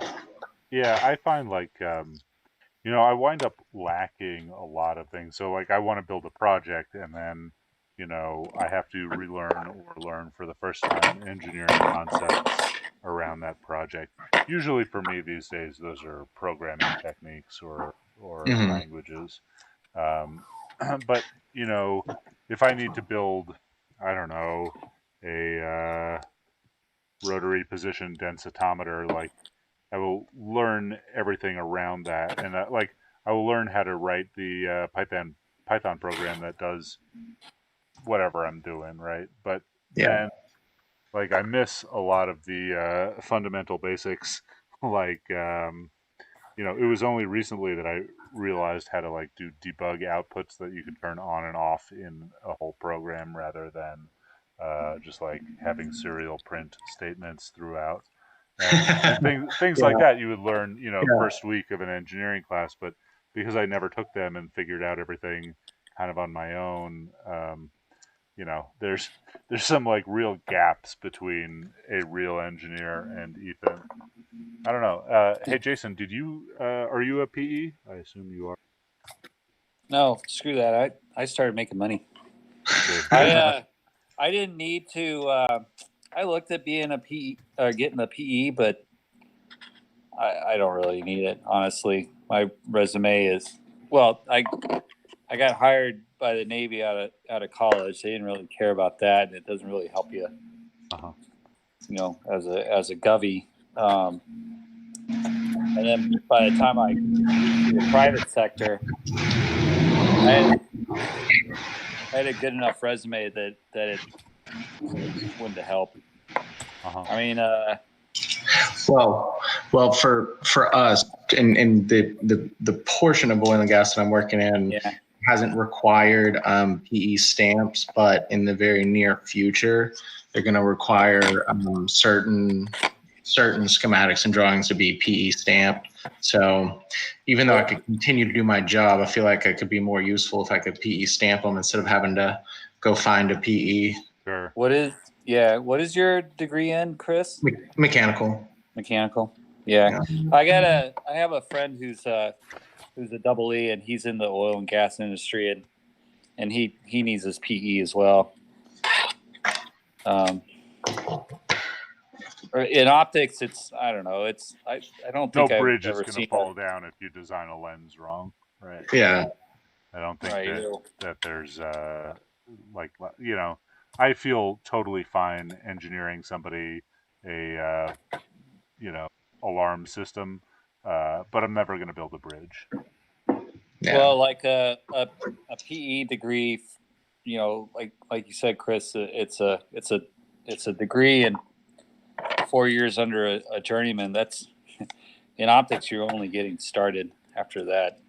Yeah. More of the. It's not something that's defined by I don't know. It's hard to. I just haven't seen it. I haven't seen any professional optical engineers. It's more of what you've designed and worked in. Yeah. Yeah, And I I mean, figure it's mostly I think- for engineers that deal with huge liability, like Deepwater Yes, Horizon yeah. over there. Exactly. Yeah, I mean, having the PE offers absolutely nothing over graduating, because like I said, when I was taking the class to study for the PE, and we weren't learning master's level class stuff. We were just recapping what we learned in our undergrad, and that's what the test is. It's just, could you retain that information for the 4+ years? For me, I'm 7 years old, so it's even Right. longer. And honestly, in my position, I'm one of the lead optical guys in my company, so I'm always interviewing new hires and stuff and selecting. And once I see a resume and see that I don't want to call them buzzwords, but get a feel that for what they've done technically, if it's a good fit for what we need. Yeah. Really, I'm more interested in talking to the person and seeing if they're going to be a team player. Yep. So it's the interview, and I don't ask a lot of technical questions, but I do sort of get a feel for personality, and that's what's important. Right. Do you not ask technical questions because you figure any technical specifics they will learn on the job if they are a reasonable person? No, I don't ask them directly, but I'll ask them to give me their spiel. I say usually what I say is, okay, I've read your resume, I've seen your experience. Why don't you just go ahead and give me a rundown? And I'm listening to what they say, and how they say it, and if they're trying to claim to be a lens designer but they're not talking like one, then I I don't know. I pick up on that pretty quickly, I guess. So it's more of I'm looking at more of the soft skills and intangibles. The hard skills. The hard skills are teachable. The hard skills are teachable, or they come out in the resume. But I'd rather be working with somebody who's a good guy or a gal to work with first and knows a lot versus an asshole who knows a lot. I mean, I'm already that, so we don't need more. Yeah, you know, I have had a few semi-technical jobs before this, none in engineering, but like I cannot name a single one of the skills that I used in any of those jobs that I didn't just like learn on the job. That, you know, Right. like, I mean, you can't go to school for like mortgage banking, you know, like it didn't translate, and the rules would change on a yearly basis, and so like we were always just looking for, you know, reasonable people who would learn things quickly, but nobody really cared what you knew coming in. Yeah, I mean, and I can't really nitpick anyway, because you know I basically taught myself lens design after I got hired on. So yes, to your point is, you know, you can always be taught. It's are you willing to be taught? Are you somebody who can you know, who will work good on a team? Because those things end up being more important, honestly.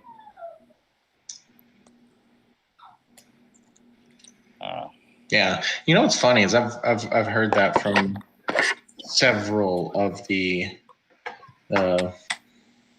more senior managers, is that they really don't care too much about technical abilities. Certain positions you have to have someone who knows the technical information, but outside of those positions, being able to work on a team is what they're looking for too. Yeah.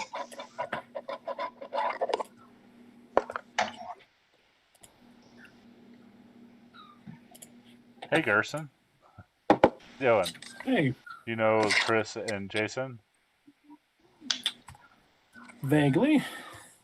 Guys, this is Gerson. He's my Hi, Gerson. sort of neighbor here Hey. in Albuquerque. Shoots a lot of film. Hey, Gerson, neighbor of Ethan. Too much for my own good.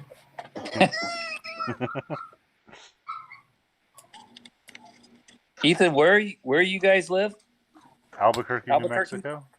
Oh, yeah, okay. Gerson lives in Moriarty, over the mountains. Yes, Wrong I know side where of the that is. state. Really? Why? Yeah, well, when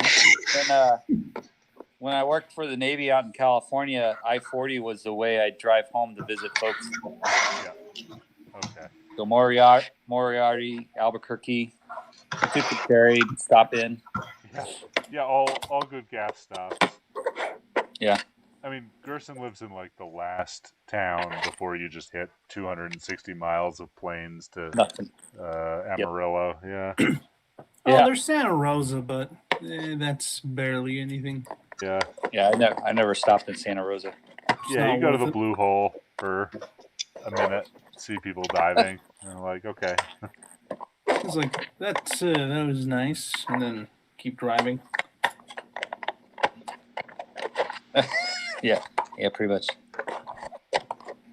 I do have a friend who I worked with out there who's from Las Cruces. Las Cruces is a nice town.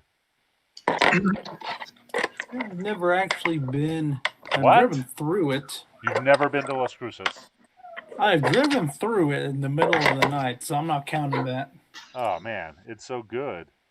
They have all the like Everyone, pecan farms down there, and that's where they grow green chili. Also, Laura and I went to see the Mitradon tracks out in the hills outside of Las Cruces. It was super cool. Yeah, so he grew up on a chili farm. Yep. Sounds about right. Not much else doing down there. Although there is a university, so. Yeah. New Mexico State, yeah. I like it down there. I don't know that I'd want to live down there, but it's beautiful. in a weird space sort of way. I don't know. I'll pay it a visit eventually. Yeah. Maybe after COVID, we can take a road trip down there. Get some dinosaur tracks. Definitely go to what's that place called? White Sands again. Oh yeah, White Sands. Los Alamos. Los Yep. Alamos is in the other direction. Actually, I have a friend who's an engineer from high school who just moved to Los Alamos like the month before COVID. And Yeah. we realized in the first week of the lockdown that we both lived out here. We hadn't been in touch.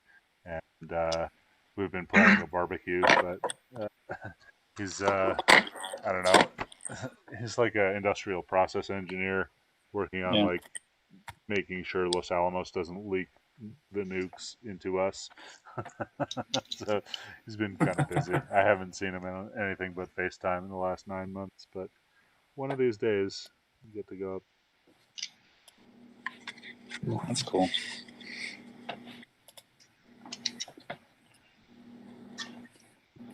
So I'm gluing. We ran out of these center plates for the 4x5s, 4x5 holders, and so I had to buy a CNC router to make them. And my business partner Max, who's a mechanical engineer, he's got it set up at his place, and cutting them out of ABS sucks because ABS gums up and all that good stuff. So yeah, I hate working with it. So we bought Delrin sheets. Yeah. So these are made out of Delrin, but Delrin is a low energy plastic. See, I've learned all about plastics. And so super glue doesn't glue very well. Nothing to it, so sticks to Delrin. But I did get Scotch Weld Instant Adhesive Primer, and I prime it, and then it sticks pretty well. Interesting. I have a couple of products that I'm going to laser out of Delrin, and I'm unsure. Maybe Scotch Weld Primer plus CA is the way to go, or just mechanical pinning. This works really well. So I would recommend that you try this. Okay, I'm gonna write that down on my table. It's not good for bonding surface to surface. So like these little spring things that glue down to the plate, they don't glue down very well. So I have to use contact cement for those. But for the edges where the plastic sort of wraps around the edge, it works really well for a contact like that. I'm actually looking at so when I was way back in college, one of my summer jobs was working on a production line, putting plastic parts together, and I used a sonic welder. Oh, cool.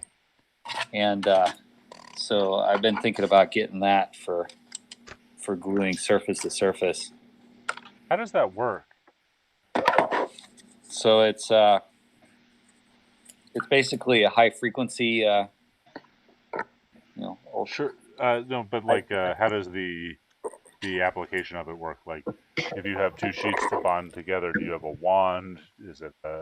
So it has the one I've seen are you can get the handheld ones, but they're kind of low power and not very accurate. So it's like a station, and you hit the button, turn on it, and it's like a probe that's sort of the diameter of a pencil that comes down, and that's a what the hell? That's like a waveguide almost. Sure. So there's a high frequency, high power acoustic speaker, I guess, that transmits it down through the plastic and to a base, and Anything that in between fuses. right, just from the energy transfer, and the probes, apparently there's quite a bit of it's almost like a black magic to design those to work properly, but so there's limitations on the size and shape of the probe, but they work pretty well. So one of my best friends is a microbiologist and chemist, and he had a thing called a sonicator that was basically one of these Sounds things, awesome. but it was like the worst wave guide ever. And you'd put it in like a beaker of cells, turn it on, and then every cell in the beaker would explode, Nice. a few seconds. One time we got real excited about sonicating a tomato to explode all the tomato cells, but like it just didn't work, and we did not really understand the physics behind it. He's not like a physics engineering guy, although he's very clever. And I mean, I knew that it was like a very fast vibrating piece of metal. It did nothing to the tomato.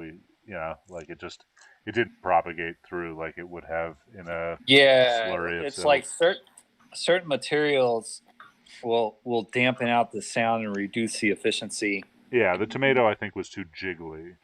Just worked It's like too a shock jiggly. absorber. Yeah, but Right. I think they used it for DNA sequencing of things. And like it's got to be like gluing these side pieces onto this. It's like the wrong geometry for it. It wouldn't work very well. But sheet to sheet, it works really good. I have a bunch of products that are acrylic that use like well done acrylic solvent, and it's actually really good. But really, the thing to do is to fill my damn shop with like jig tooling, so that I don't have to hold it while the first corner tack welds, so that I can seal the rest. I just want to like, if it's a box, I need a slightly bigger box to slip it inside. Yeah. I don't know if you can see this, but we did make jigs for our holders. So one part when we clamp a couple parts on or glue a couple parts on, they got to sort of sit there and set up. So we designed this thing to slide them in like that, and then you can clamp them down. So jigs are great. Yeah. And the high schoolers thought I was making that word up. A jig? Yeah. It's a dance you do. She was like, yeah. Whenever you said that, I thought you were talking about a dance. I thought you were making it up. I was like, no. Literally so I've been everything showing around them. me was assembled with a jig. Yeah. She's like, I just thought you were happy to put stuff together. I was like, yeah, whatever. So I was teaching them, the difference between like a jig and a functional gauge, that sort of stuff. So.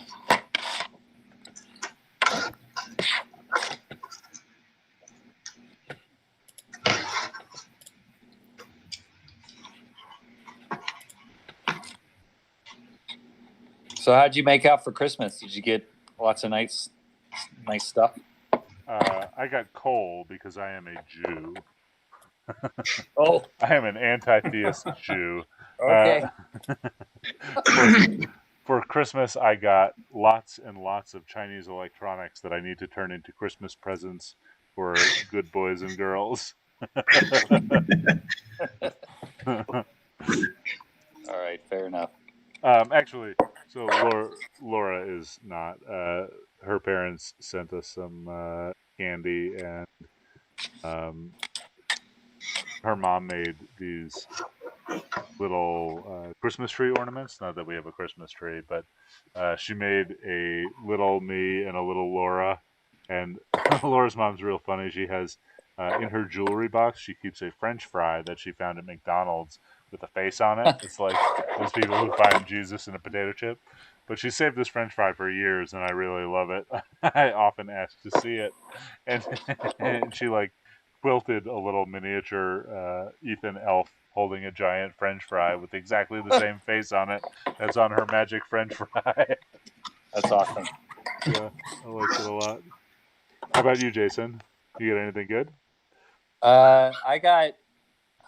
My wife gave me anything that I had complained about over the past month or two. So I got a new set of pots and pans, a new kitchen knife set, a one of those weighted blankets. Uh-huh. So I like having a lot of blankets. I was like, the blankets always fall off, so she got me a weighted blanket. And one other thing. There was something else I don't remember. But yeah, so anything I complain. Like one of those roller things that you lay on and you roll it up and down your back. Oh yeah, those are great. Yeah. Foam roller. Yeah. So anything that I complained about. It's like, very oh, nice. so if I had complained about like guns and ammo, I could have gotten that. It's like, no. Yeah. Wait, are you a guns and ammo guy? Well, I like old military rifles. They're the mechanical, the mechanical stuff. Uh-huh. So yeah. Cool. Gerson got some Leica stuff. Christmas, but recently. Yeah. Yeah, well, I got the M2, I guess, as an early birthday present to myself in October. And then I got myself a Sumatar F2, which is much nicer to me than a 35 millimeter Nocton. And such a good knock on. That's cool. 3, 4, 5, 6, 7. Yeah, it's one of the ones that's got the 10 blade aperture, so that was a nice little bonus.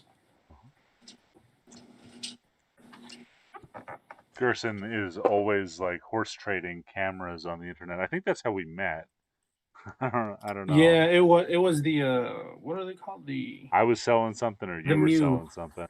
Oh yeah. Yeah, that's it. I still have that camera. Is the flash still dead? Yep. Wouldn't doubt it. I really don't know how people pay so much for those things. Yeah. Not my favorite point and shoot, but I don't even remember. I think we traded some like film or whatever, but the best part about that is we have been friends for years now. It worked out nicely. Yeah.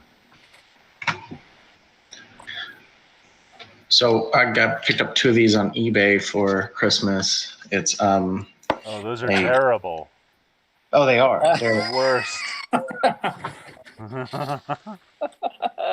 But what was cool about these was that's worse than coal for Christmas, Chris. It was in an unopened packages. Cool. So it had the film that expired in 1990. It had all of the extra stuff that came with it. I thought that I could send off for a bike bag, send the coupon off for a bike bag, but I saw that offer expired in 1991, so I couldn't do that.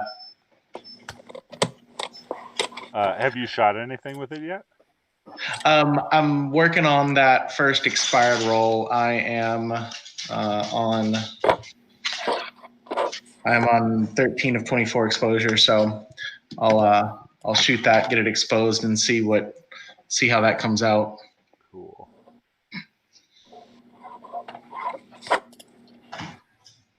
I really think I think it's fun and kind of neat that it's brand new. Uh-huh. Yeah, I just bought a brand new like 1980s technical pen on eBay today. Oh, Tech Pan was my favorite film back when it was fresh. No, not Tech Pan, technical pen. Like technical pen. Like a Oh, I heard Tech Pan too. No. And for drawing cameras, actually. Is that one of the ones with the motor on it that when it draws swirly scribbles when you turn it on? No, that is the opposite of this pen.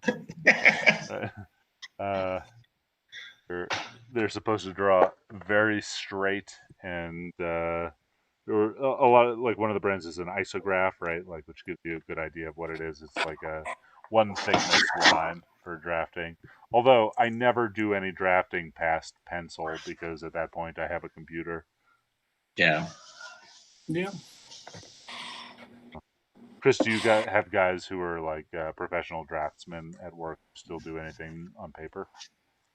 No, some of our drafters are old enough to have done stuff on paper, but nobody does stuff on paper anymore. I worked in a drafting department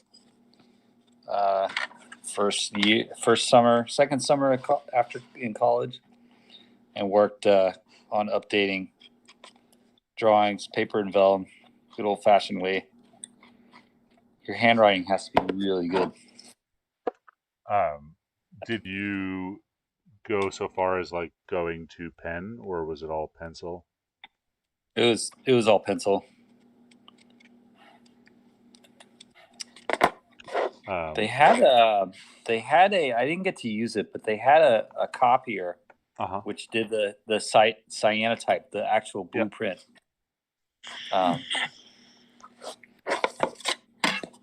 But yeah, they were, for most of their drafting, they were using AutoCAD, old AutoCAD. I really like AutoCAD, but I have been on this quest, which led me to buying a lot of fancy pens and pencils in the last year, because I was making a leaf shutter in SolidWorks, and I kept, like, it was a leaf shutter combined with a lens barrel, combined with a lens, combined with an aperture. And I would design one mechanism, and then I'd go to put in the second mechanism and realize it interferes with the first mechanism, and so I needed to really like think about how to lay out the pass-throughs of different levers and cams and things. And so I was like, God damn this. So like I have drawn it 4 or 5 times and had to start basically from scratch because a lot of the things were just like way in the wrong place or the wrong geometry. And then I decided, like, okay, I'm going to go back to hand drafting these things and kind of figure it out that way. And it's actually been really helpful to me. Not that I do too much hand drafting these days, but I taught a CAD class because I was supposed to teach a 3D printing class at the Makerspace, and I figured we'd start just by doing like a couple of days of hand drafting on a board. And I was showing somebody my drafting box. It's like a little briefcase that opens up into a drafting table. And I found some drawings that I did, and I was like, oh yeah, these I just printed out on a paper and dimensioned by hand. And then I was looking, and I realized, like, nope, they were not on a printer. I just did them with tools and spent some time. It's like very, very clean. I was extremely surprised. Very pleasant thing to trick yourself with your own drawings. Yeah, I did something. I spent all day today doing something that would have been faster. Did it in Fusion 360. It would have been faster to do it by hand. It was just a cabinet that I'm gonna build for the garage. But what I really needed Fusion 360 for was to be able to take the design and then lay it out on a sheet of plywood. I didn't need it. I didn't need it for the cabinet building, but I still had to do the whole thing, and it just there's ways to make some of those repetitive parts faster, but it's still a bear to do something with a lot of small, simple parts. Yeah, I've found, like, just if I take, I don't know, a few hours to draw out all of the small, simple parts by hand, that way, like, when I am in SolidWorks, like, I'm not trying to figure things out and do the drafting. I have already figured them out, and then I can just do the drafting. It goes really, really quick. But occasionally it doesn't work out so well. Yeah, here I'm gonna show you the simple when it starts presenting for me. Okay. So I nice. just need more storage. But where it came in really handy was, how do I hide this? I was Was they thinking about actually building something like this recently on my laser cutter for like screws and such. Yeah. Very Yeah, nice. and that's the other thing is, and then so here's the flat pack layout, and this is just Fusion 360. It's got a feature that can do it. So I haven't even messed with it, but I know at a glance that I need 8 sheets of plywood to build this. Well, that's a big. Yeah, it's going to be a 7 foot by 4 foot cabinet with lots of drawers. It's funny, like just on the screen in Fusion, it looks like a lot like the thing I was designing, except the thing I was designing was like maybe 1.5 feet cubed. Yeah, and it's for something like this, right? This is just super. I mean, almost anybody could do this with a notebook and writing down just a few numbers to get the size and the scale and everything. But I had to do all this too, and had to have all these components as individual items just to get to. Because what I didn't want to do was try to lay out all this by hand on and determine how many pieces of plywood I need and how to lay them out. What are you going to cut them with, Chris?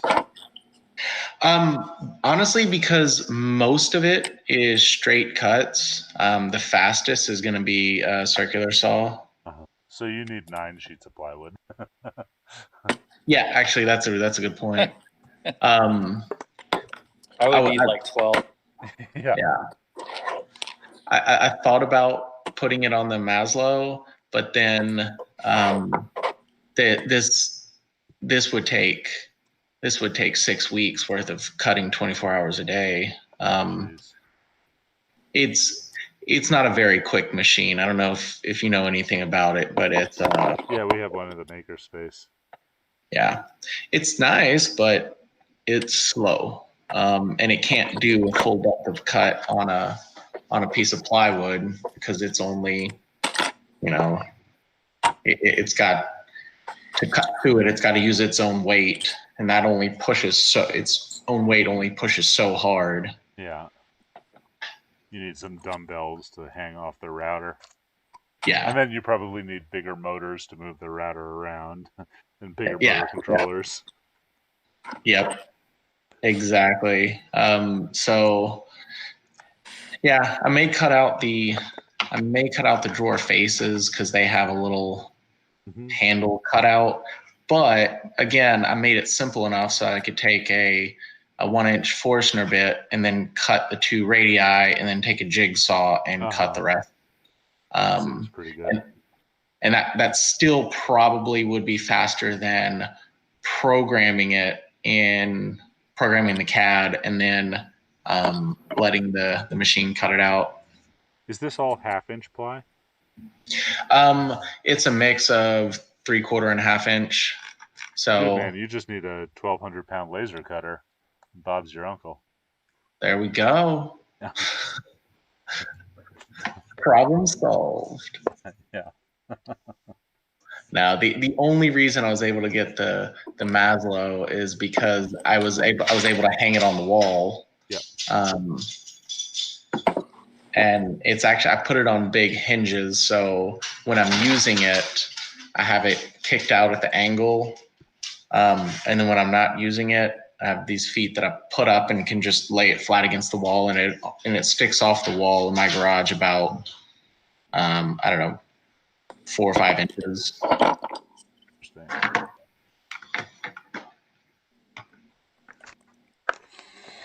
Yeah, I would love to have a 4x5 like proper CNC router.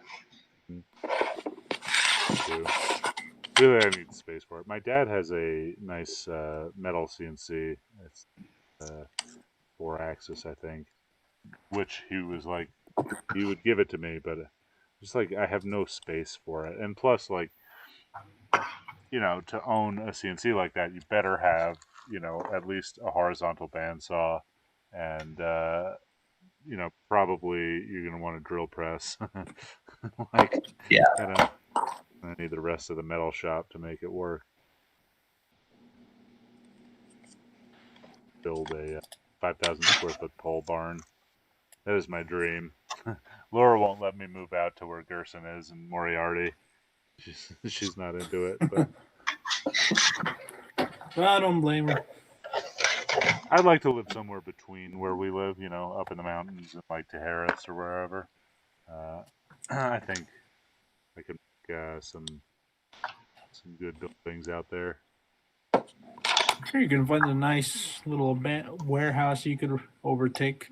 There's not that much like industrial stuff, but what they have here is like you can get a double wide school trailer or like a job site trailer for about $7,000, and for 10 you can have it, planted wherever with pillars, which is crazy because they're, I don't know, 40 by 60. They're the big trailers, right?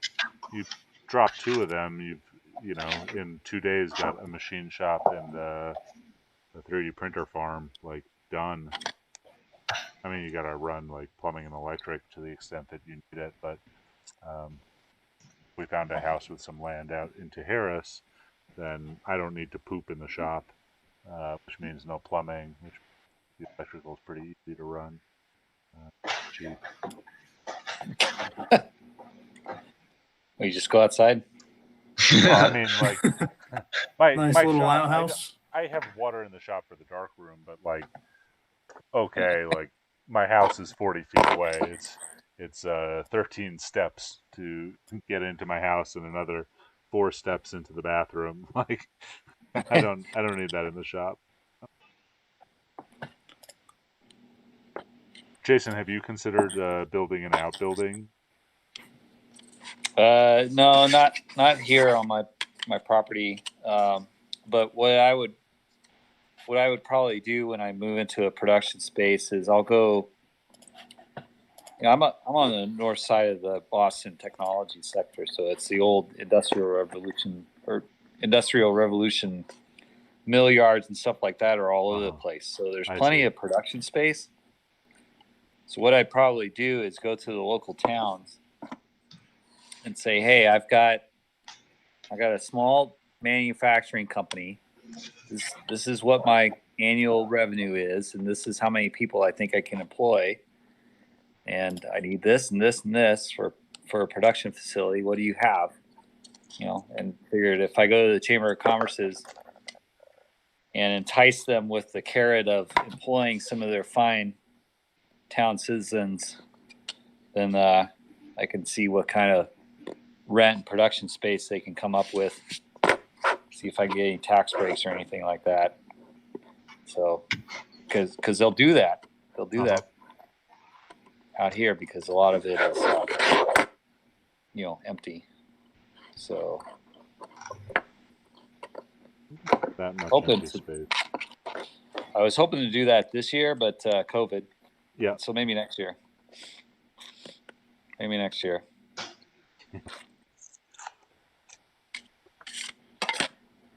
So, my partner in crime over in the UK, Steve, he found an area to move into. So Chroma Camera's got its own. It's out of his house now. I've been following, which is awesome. So, yeah. Most of my property here is technically considered wetlands. So there's only so much building I can do. Yeah, that's stuff. I mean, my basement is partially finished enough to it'll work now, but it's getting crowded. Yeah. Yeah, I thought I had plenty of space until this laser came in, and then, like, now I'm storing a pallet of acrylic and like have Right. 400 pounds of electronics taking over the corner where I usually photograph things, and boxes on the floor of parts. Like, it'll get a little bit better as soon as I finish the mongoose production, but not that much better. I'm feeling like kind of ready. Like, out here, you could build a 5,000 square foot pole barn for 50 grand. Like, Yeah. that's not, Really? yeah. I mean, okay, you got to spend 20 to pour a pad, but Yeah.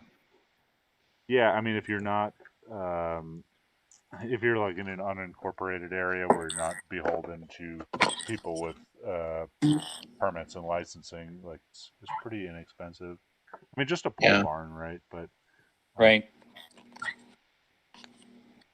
Yeah, we don't have any unincorporated areas here in New Hampshire. Yeah. It's one town borders the next. yeah.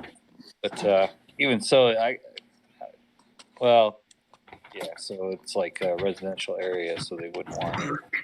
But like I said, there's plenty of manufacturing space. It's just finding the right place. Hey, Jason, can you explain why the wet plates the ASA is so slow? Yeah. So there's two things. One, the easier one to explain is that the developer that they use is not conducive to fast emulsion. So I think they may deny it, but I think that the developers that they use, you don't obtain the full speed. Like you could develop a dry plate in that stuff, Mm-hmm. but it'd be so flippin' slow that it'd be impractical. Yeah. The other is, like, doesn't it take a long time to build larger crystals that you don't have that time when the plate is yeah. wet? So the other is that film and dry plates get their speed from the what they call ripening the grains, which allows it to stew at a higher temperature and sort of let the grains pull in silver halide ions and build up their size. With wet plate, you can't do that. It's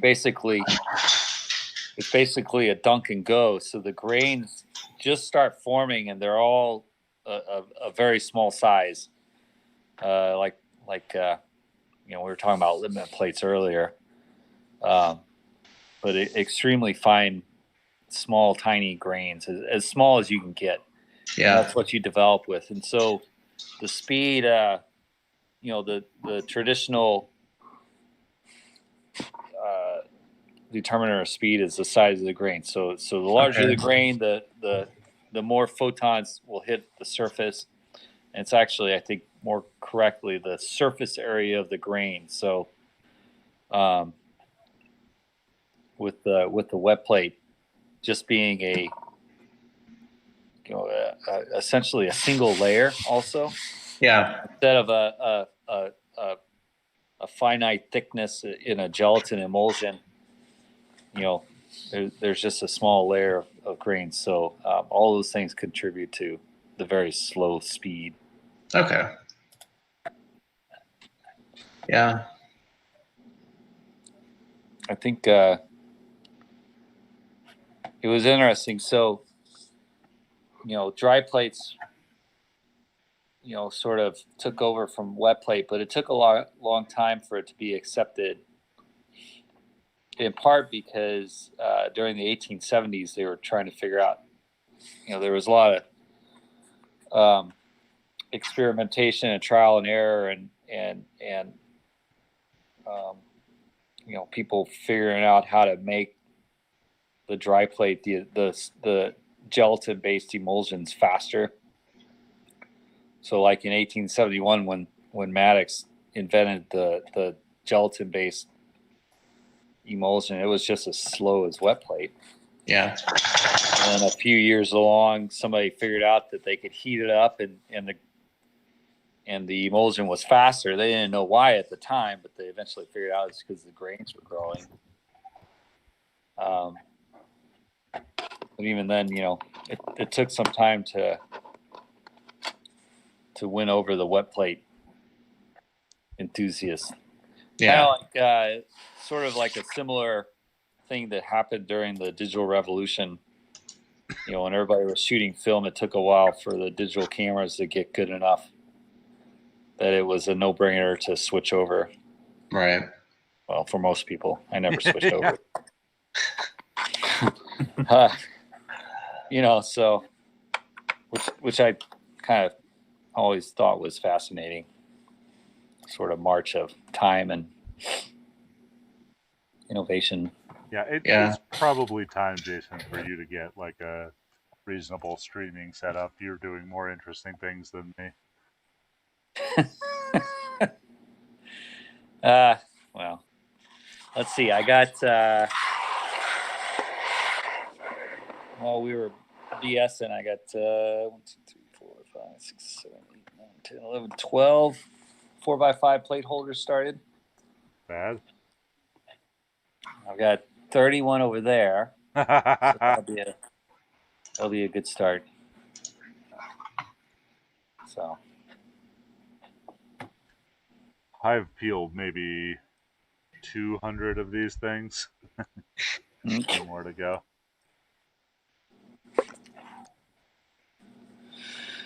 All right, Ethan. I think I'm done for the night. So Yeah. Okay. Thanks for hanging out, Jason. yeah, Yeah, nice meeting you guys. Good luck, Chris. Have a good one. Thanks. See you, Gerson. That's pretty much the best part of my feed, I think, is like when I get people who design space station lenses to come talk to me. Pretty lucky. Yeah. That's been kind of the best part of this job, is like being weirdos around the world who have like really intense interests that match my own. Right? There's not too many people in Albuquerque that are into this. It's like me, it's Gerson, it's Joe Van Cleve, and Becky. That's about it.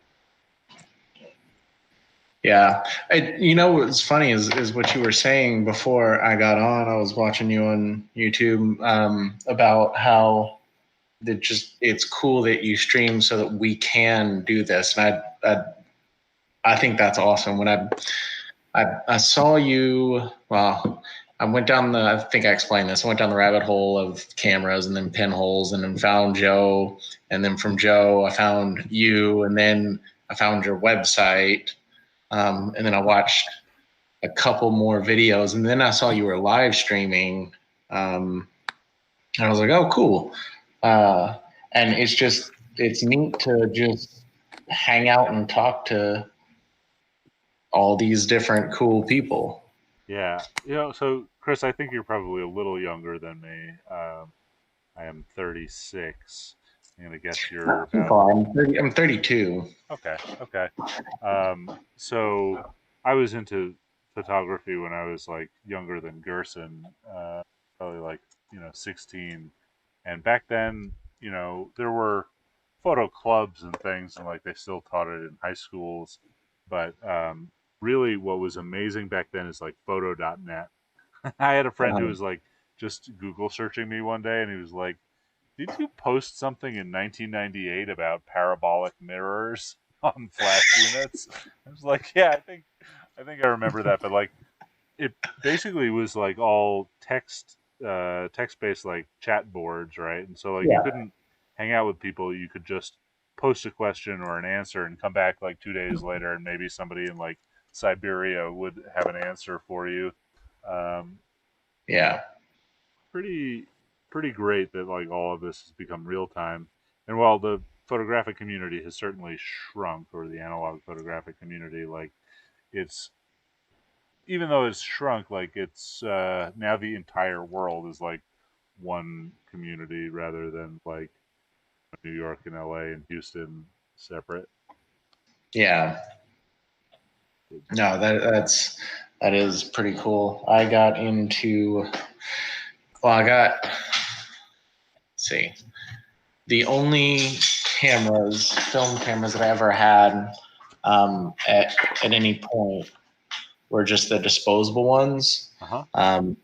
And then, because I wasn't really ever into photography, but then I had some friends who made it seem cool. So in college, I got a DSLR, but it was super low end because I didn't have a lot of money. And at that time, it was it had transitioned to everything had transitioned to digital.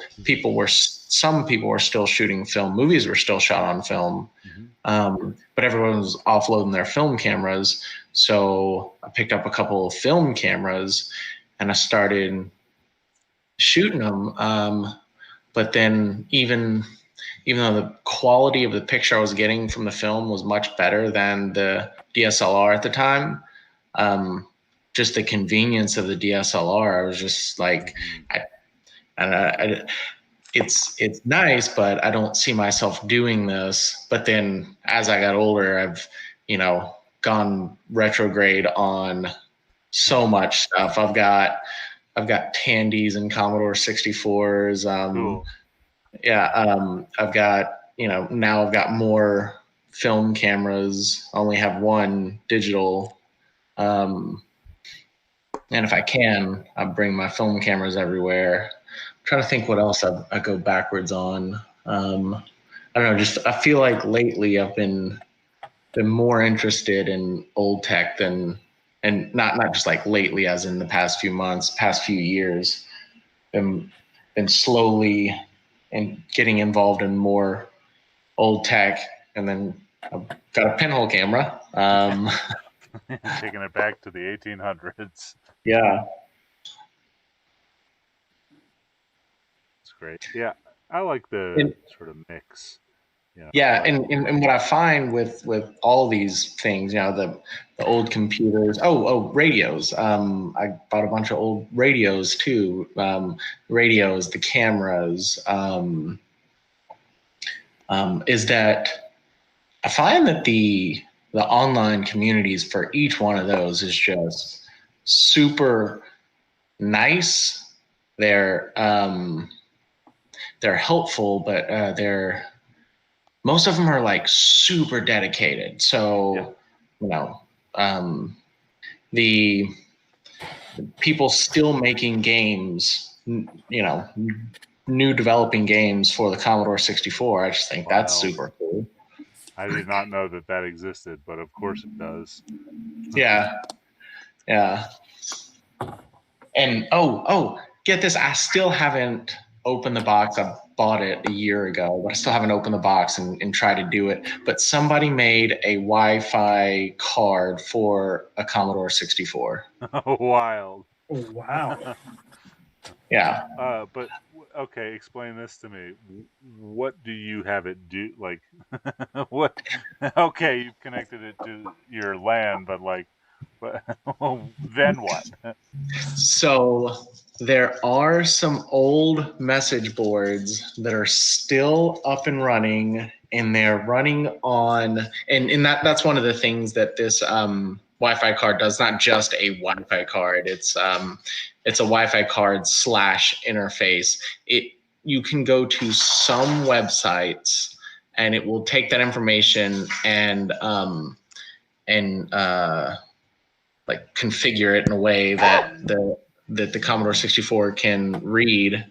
From the videos I've seen, the best places to go are these message boards that were started in the early 90s and are still up and running.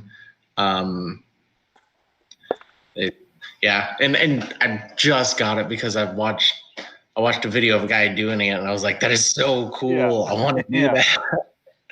And then I got it in, and I haven't even opened the box. So a while ago, I became interested in like LoRaWAN. You know about this? It's like long range, or it's of course low energy, right? Excuse me. Got all this dust in here. Yeah, it's low energy, long range, very, very narrow bandwidth transmitters. Yeah. Yeah. Which I suppose is maybe a thing for communications offshore, even. A lot of direct line of sight would be useful. But I bought like every LoRa transmitter and receiver that I could off AliExpress a while ago, like kind of thinking about setting up a local like local radio internet with like 25 character message boards or like a local Twitter that you would have to like build your own device to log into and like would only be useful within like Albuquerque to Santa Fe. Yeah. I have about 3 friends that I'm sure would get on that thing. Gerson's on the wrong side of the mountains, but maybe if we had a relay up in Yeah. the Sandias, it could work. But we also have cell phones. Yeah. Yeah. I know these hobbies that I've been getting into are just so counterproductive. Not counterproductive, counterintuitive. Yeah. Um, What I was thinking about is I saw a bunch of like to the west of here, like is the Colorado Plateau, and it just gets big and empty. And one day I was driving back from where was I? Holbrook, Arizona, middle of nowhere, and I saw a dude helicopter ranching. Like he was using a helicopter to go find his cows at the end of the season, and just like herding them. Like basically, they have to fly a helicopter because the cows can range, a couple hundred miles because the yeah. the rangeland is so poor out here, right? And I thought like, oh, a little GPS and like a LoRa transmitter, you could probably, put a solar panel on the back of a cow and figure out where it is. That being said, you probably still need a helicopter to go get it. So that never Yeah, but became a you're problem. not. But in that case, you're flying directly there, not flying a search Right. pattern. Right. That would be a cool utilization. Yeah, I mean, LoRa is really heavily used right now in agriculture Yeah. because things don't always move or they're within a defined large space, and like agricultural data is usually very, very small. Like weather station type of stuff, cow tracking. Hey Gerson, have you been up on top of Mount Taylor? Which one is that one? Is that in Taos? No. It's just to the west of us. It's by Grants and Milan. Hold on, maybe. Let me look it up. So about 70 miles, 50 miles west of me in Albuquerque, there's Mount Taylor, which you can actually see from Albuquerque. Like if you look west, you can see two big things on the horizon. One is Mount Taylor, and one is like the new Amazon fulfillment center they're building. Which I'm excited for my drone delivery of plastic filaments and technical pens. But I was out there, and like there's everything's sort of like BLM land out here, and so you can ranch on it even if you don't own the land.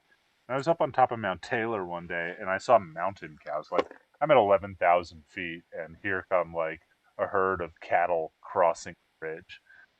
Whoa! I had no idea like cows, because you think of them in like sort of flat pasture lands or whatever. Yeah. Nope, just like walking over a mountain ridge. Like how Those you are would some. find these cows, I don't know. I mean, there's obviously no fences set up anywhere. Like how do you find these cows that can So there are run? fences here and there, but I mean, It's mostly on the sides of roads. yeah, right. Like the Yeah. area that they may be able to traverse there must have been, 200 square miles. Yeah. And I mean, Laura would not have fixed the problem there because, like, the mountain is covered in canyons. Right. But like, I, I don't know. I have no idea how you would find them other than maybe like they know. I don't know about cows. I grew up in the farm. we didn't have cows, but maybe like where the water supply is, and you just like wait for them to get thirsty one day, pick up the Right. cows. But other than that, like it's forest.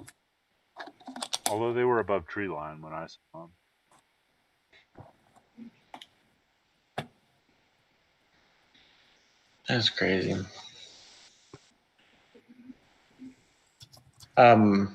Something super exciting, in a bad way, happened on the day after Christmas, yesterday.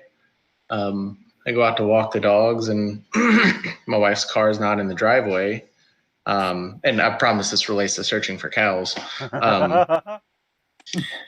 Wife's car's not in the driveway, and I'm like, okay. The night before, we had her mom and a couple friends over, so I thought maybe she had moved it because we were playing shuffle cars or something. So I didn't think anything of it. I walk the dogs, come back inside, and ask her. I say, "Hey, where's your car?" She says, "What do you mean?" Oh, no. I said, "Where's your car?" And we have a camera, and I go and look at the camera, and sure enough, somebody stole her car. What happened was we were running around the day on Christmas Day doing a whole bunch of stuff, and I guess she got distracted or something and left her keys in the center console and left the car unlocked. So somebody was was just walking around looking to steal stuff out of cars. I guess he saw the key and thought, "Oh, here we go." Yeah, even better. Yeah, but when we called the cops, they said yeah, based on what we see, it didn't look like this guy was coming to steal a car, and people that don't intend to steal the car don't know what to do with a stolen car. Right. So more often than not, they find the car just abandoned somewhere else. So we were like, okay, well, we filed the police report. Now let's just go see if we can see it. And we started the search. We started driving up and down the streets, and Houston's huge, and just in our small portion of it, it was hundreds of streets, and we're just driving. We're trying to follow some sort of a pattern, but I get lost. I have absolutely no idea where I am, and I realize there's no way we're going to be able to drive around and see it. We've covered a millionth of what is Houston and the surrounding area. There's no way. Now, what actually happened was we did find it, and it wasn't too far from our house, but I mean, like, yeah, when you're searching for something in just that vast open area, like, yeah, I don't know. Anyway, yeah, we got the car back. Fortunately, she didn't have anything of value in the car, so all that had happened was they emptied the contents of the center console, glove box, just emptied it onto the floor mat, and then left the car. The only thing we have to do is because we never found the key, so we got to go on tomorrow to get new lock cylinders put in the car. Right now, we've got it blocked in with my car. When I was in my early 20s, I lived in New Orleans, and I had like a bike that I had bought for $60, but I rode it everywhere. And one day it just got stolen out of my backyard, right? Like it was locked backyard, whatever. I don't know how somebody found it. And I was, pissed off. And so I had to drive my car to work like the 5 blocks. I had some meeting to go to. Like, not a big deal. Somebody stole my $60 bike, but I liked riding it. Anyway, Yeah. I had to go across town that day for a meeting. And my meeting was in an office building with sort of like the unemployment job center ground floor. And so I parked my car like a block away, and I walk to this building, and there is my bike in front of the unemployment job center. And so I stole it back and I put it in my car. It wasn't stolen for like more than 2 hours. I felt bad, like I stole it back from somebody who clearly like stole my bike to ride across town to go get a job. Oh man. Oh.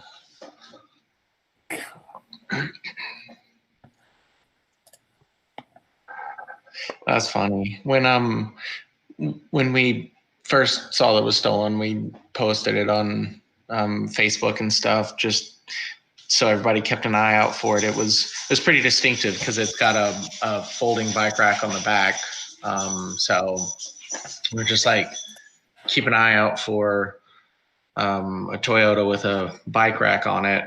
And a lot of people commented with their own stories about their car getting stolen and then stealing it back. Uh-huh. It seems to be a common thing. One guy said that he saw his car driving on the street, and they followed the guy, pulled into a gas station. The guy got out to go into the gas station. They jumped in and drove off. Wow. Yeah, sometimes it's easier that way. Yeah. Right. All right. It's getting late here. I'm gonna take off. It was Cool, good to thanks see you. for hanging out. I'm about Cheers. 40 of these things to go. I'm Yeah. gonna sign off. All right. I'll see you later, All right. Chris. See you. Bye. Bye. It's funny. How's your car doing these days, Gerson? I think I'm about 1,500 or 2,000 miles overdue for an oil change. Uh-huh. But every time I try to go, they're closed because I go in like at 9 or 8, and it becomes a mess, and I end up having to stay till like 5, 6, or 7. Uh-huh. So it's like, all right, I'm off. All right, everywhere is closed. Yeah, you gotta do that on a lunch break, maybe. Yeah, I tried going on a lunch break. I had to tell I want a Stars and Stripes burrito or something drive through. Uh-huh. And I was about to order. I get a call, and I was like, hold on. I answered the call, and I was like, hold on. I'm trying to get some food. I'll call you back in 2 minutes. And they're like, okay. No, like, I think I told you earlier, I got woken up like at 4:30 in the morning by a nurse, Uh-huh. like asking about certain patient's condition or whatever, or the state thing we have to follow. And I was like, no, they're fine. That was in October, Bridget. October. Yeah. And she's like, oh, we're almost in January. And I was like, yeah. Yeah, it's 4 a.m. People's brains don't work at that hour. Yeah, no, mine definitely was. I asked her, like, the first call I answered, and I was like, I'm going to need you to call me back in 5 minutes so I can properly wake up. And she's like, okay.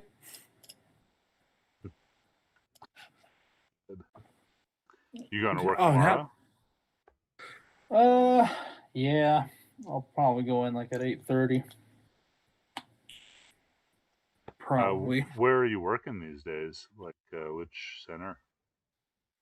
Well, I don't work directly in the homes anymore, unfortunately, as much as I miss it. I work at the main office, mostly with nursing, because that's, cope with more nursing. But I also have to do some daily reports to HR for like workers' main comp office? and all that. Is that still in my neighborhood? Or is that across town? No, it's Lomas. It's by the Target on Lomas and Eubank. Yep, I know that one.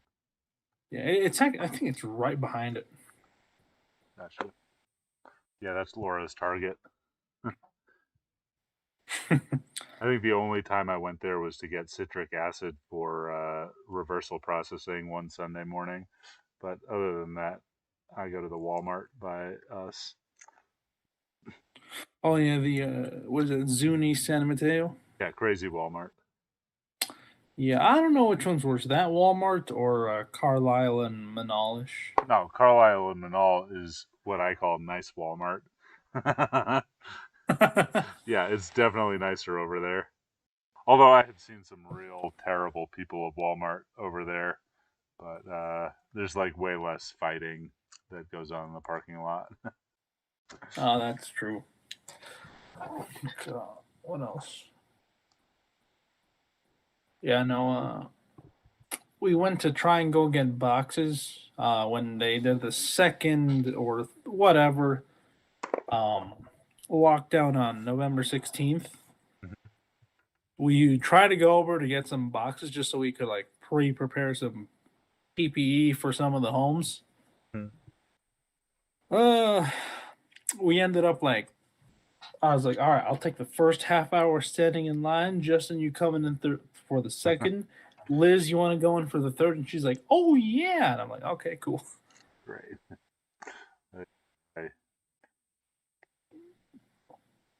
Yeah, that was a couple of mess. weeks ago when they just started this new lockdown, I had to go to Walmart and to do my grocery shopping that I do once every 3 weeks. And I went one afternoon and the line was around the block wrapped onto San Mateo, and I was like, nope. Just like pulled a U-turn, went back home. And then so I woke up at like 6 in the morning the next day, and I went at like 6:45 right before they opened at 7, or maybe it was 7:30. Whenever they opened, I was there like before, and then the line was still halfway around the block. But yeah, I waited there for like 40 minutes in line, everybody 10 feet apart. It was very cold. Yeah. So when they first started the lockdown in March, I remember we had just run out of toilet paper and napkins and all that at home. Like we were down to like, I got one roll. The rest of my family's got like maybe one or two. We're down to like the last half roll of napkins.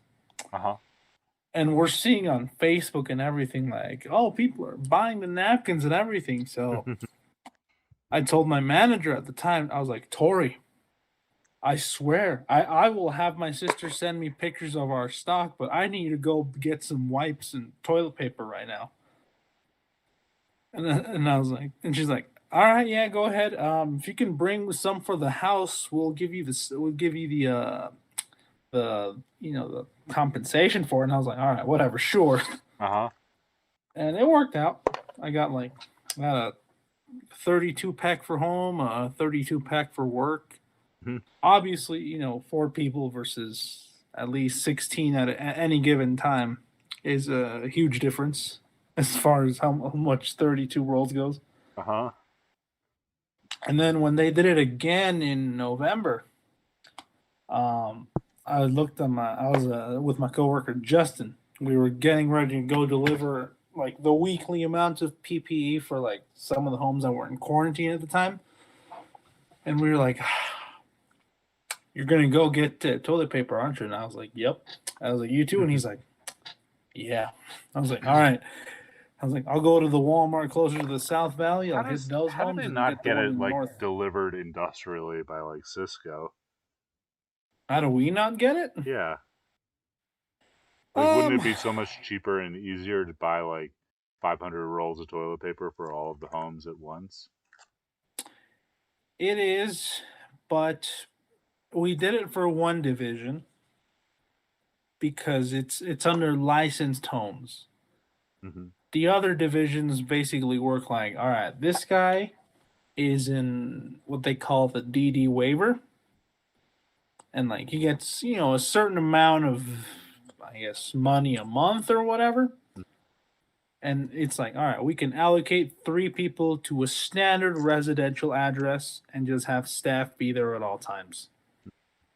Versus like, all right, we need to find a facility that can have at least this many Yeah, but like it would seem like you would have a central distribution center for the things that everybody needs at all of the care facilities and homes, like that, like toilet paper and toothpaste and like, I don't know, the things that everybody needs, dish soap, laundry detergent. Some of those things, dish soap, it is a central distributor, but like toilet paper and stuff, It is. It's because of some of the legalities for the waivers and the licensing for some reason. You don't Which have the really license doesn't for make industrial sense. toilet paper. Yeah, Gotta have a I don't license know for why. I mean, like there's some facilities like the one I worked in South Valley. It's basically two big homes that are on the same plot, and there's 16 residents total between the two, and at least 3 staff at any given time, except for grave shifts. But you would think that they'd give them a special sort of like distribution, but no. They just give you slightly more funds so you can go buy it elsewhere, like Costco or whatever. that. Weird. At least Get into that's distribution from and my understanding logistics. of how the directors told me. Mm-hmm.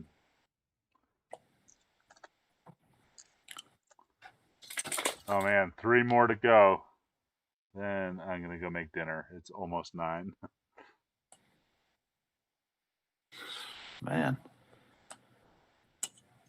No, then there's another division, ABI, which is considered assisted living, but is also a branch of licensing, which every time they do something, it's a smallest division. There's like maybe 6 residents total, if that.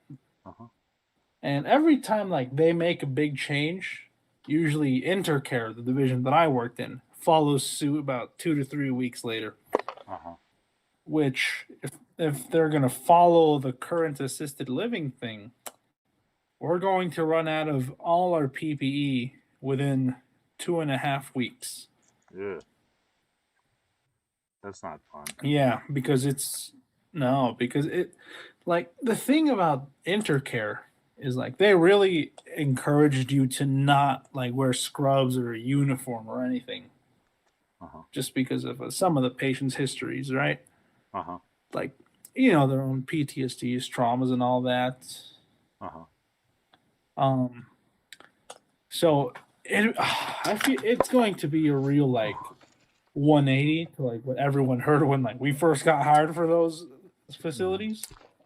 It's like, well, we told you no scrubs, but now we're gonna have you wear gowns, shields, and KN95s or N95s, whatever is most available, at all times on your shift. Yeah, I mean, some staff do know how to wear it properly. Others, not so much. Like, I'm pretty sure there's some paranoid, but wrongly paranoid staff out there that is taking their very used gown home. That doesn't seem clever. No. Well, okay, man. I am done. I'm gonna go to sleep. Maybe I will eat something. That was a lot of healing.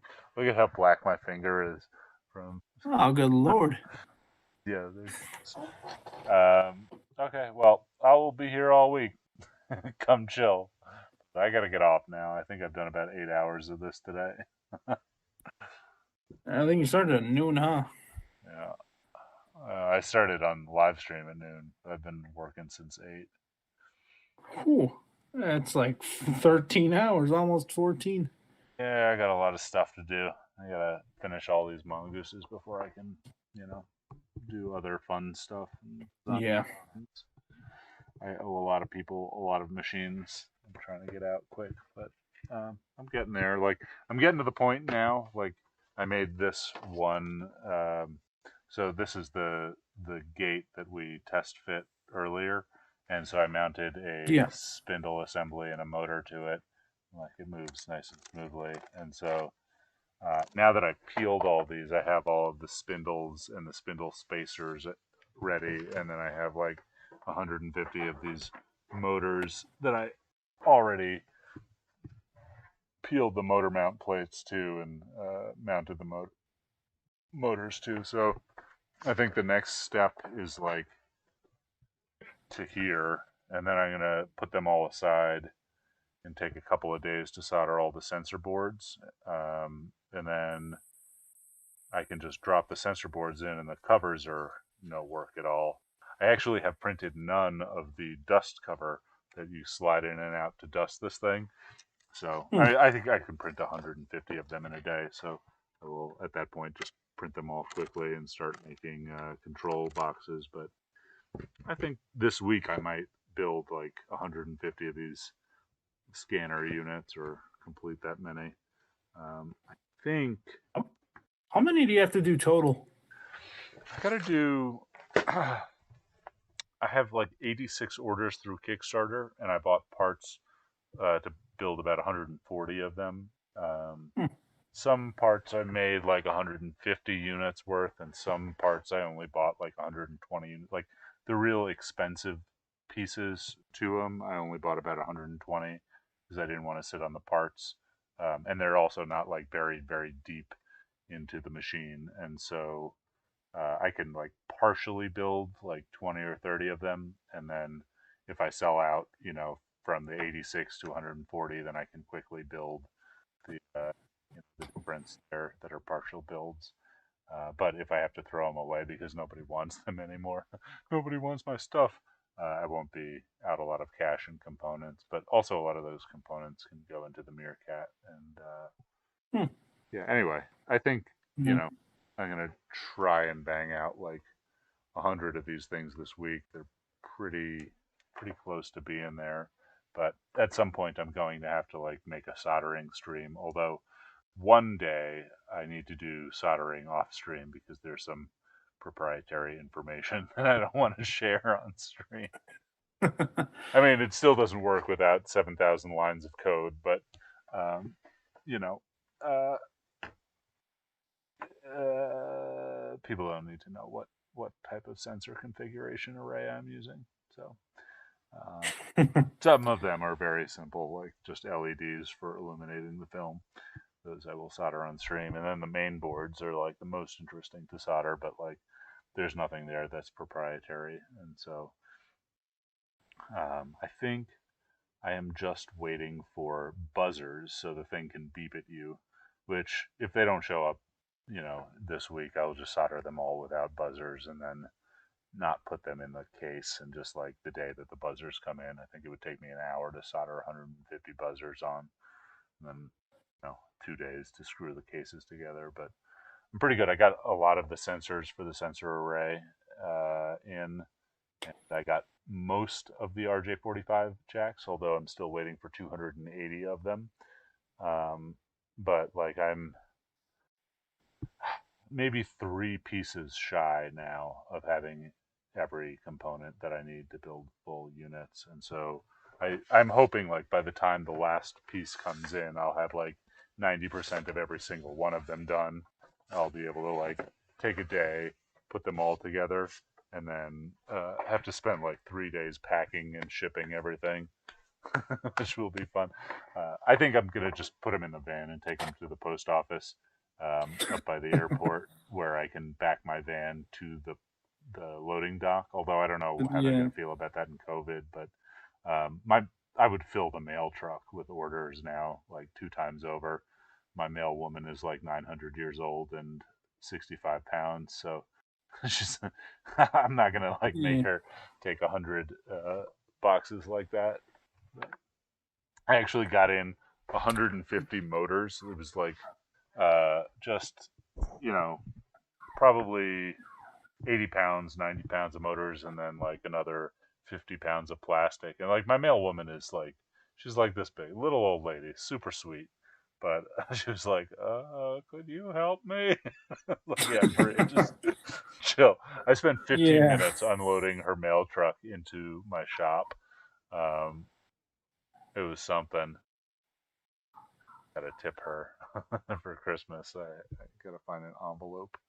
Um, but yeah, there's there's like the mail sorting center up by the airport. Like when I used to ship like 40 boxes in a day, I would just drive there and back the truck up and give me like a just push them in. I knew those guys over there. I haven't been there in a long time. Probably since I did the original Kickstarter where I had like I don't know 40 for big old cameras to do. I remember once I loaded the cabriolet, like I put the roof down and I just like I filled the car with just like a hole for me to sit. I was driving around with 30 cameras in the back and the front. Oh man, 150 total. Wow. Yeah, 140 is what I'm shooting. Well, 120 fully built and then 20 partially built, but we will see how much. I'm late on 25 of them right now. Well, I will be late on the 25 of them in 4 days. In 5 days, I'll be late on 25 of them. Yeah. Which, it might be a Christmas miracle. I might get those last 3 components and be able to take those. I mean, most of those 25 are built already. But I assume they'll take another week to come, and I'll just ship the first 2 batches in mid-January, and then everything else will come a little early. Then I can go back to normal, which would be. Till you have your next biggest Kickstarter. Yeah, I don't know if the next one I'm going to do Kickstarter or just start making them and selling them as fast as I can make them, like, because the next one is electrically very similar, and so I might just like take the risk and spend the $5,000 to FCC test it on my own without Kickstarter funds. Or maybe I'll do a Kickstarter and still FCC test it ahead of time and just use the Kickstarter to do a batch. But like, it has been so, I don't want to say unpleasant, right? I'm super lucky to be able to do this for a living. But it's been so unpleasant to just make the same thing over and over. I've been at this for like a month and a half now. Maybe it's more profitable to just make the same thing over and over, factory worker, but that's not really interesting to me. I kind of like making different stuff every day. I don't know. Remember you were dreading this day coming in August. I was, right? Yeah, we were hanging out. Like, this is going to be good, but also not so good. You're like, I'm going to love this, but I'm going to hate this. And you're just watching the Kickstarter reach to go like, oh, I actually have to go through with it. Was it August that I ran that Kickstarter? I don't even know. No, but that was the last time I actually went over. Uh-huh. I think I saw you. Yeah, maybe it was August. It was like after you had COVID for a couple of weeks, and then we decided you were chill. Yeah, well, between you and my work, you decided I was chilling. Well, he's tested negative a couple times. Yeah. At least nasally. I'm still popping. I think I told you, I'm still popping up positive on antigen every now and then, which really confuses our nursing director. Wild. All right. One of these days, we're going to hang out and make some stuff. I'm going to convince you to take some large format pinhole pictures, I think. Maybe be into that. Well, I've always wanted to try, but cool. Then I got to find out something that I'd actually like to take a pinhole picture of. Or just an ultra wide picture. See, that's my problem. My ideal focal length is 50, 105, 135, and 180. Yeah, okay, I'll make you a real long pinhole camera, but it's going to be unpleasant to use. It'll be like that big. Yeah. All right. I'm actually going to go inside and make dinner now. It's 9. This has been fun. Thanks for chilling all day today, Gerson. Yeah. I'd say any time, but wish I could say any time. All right. I'll see you later.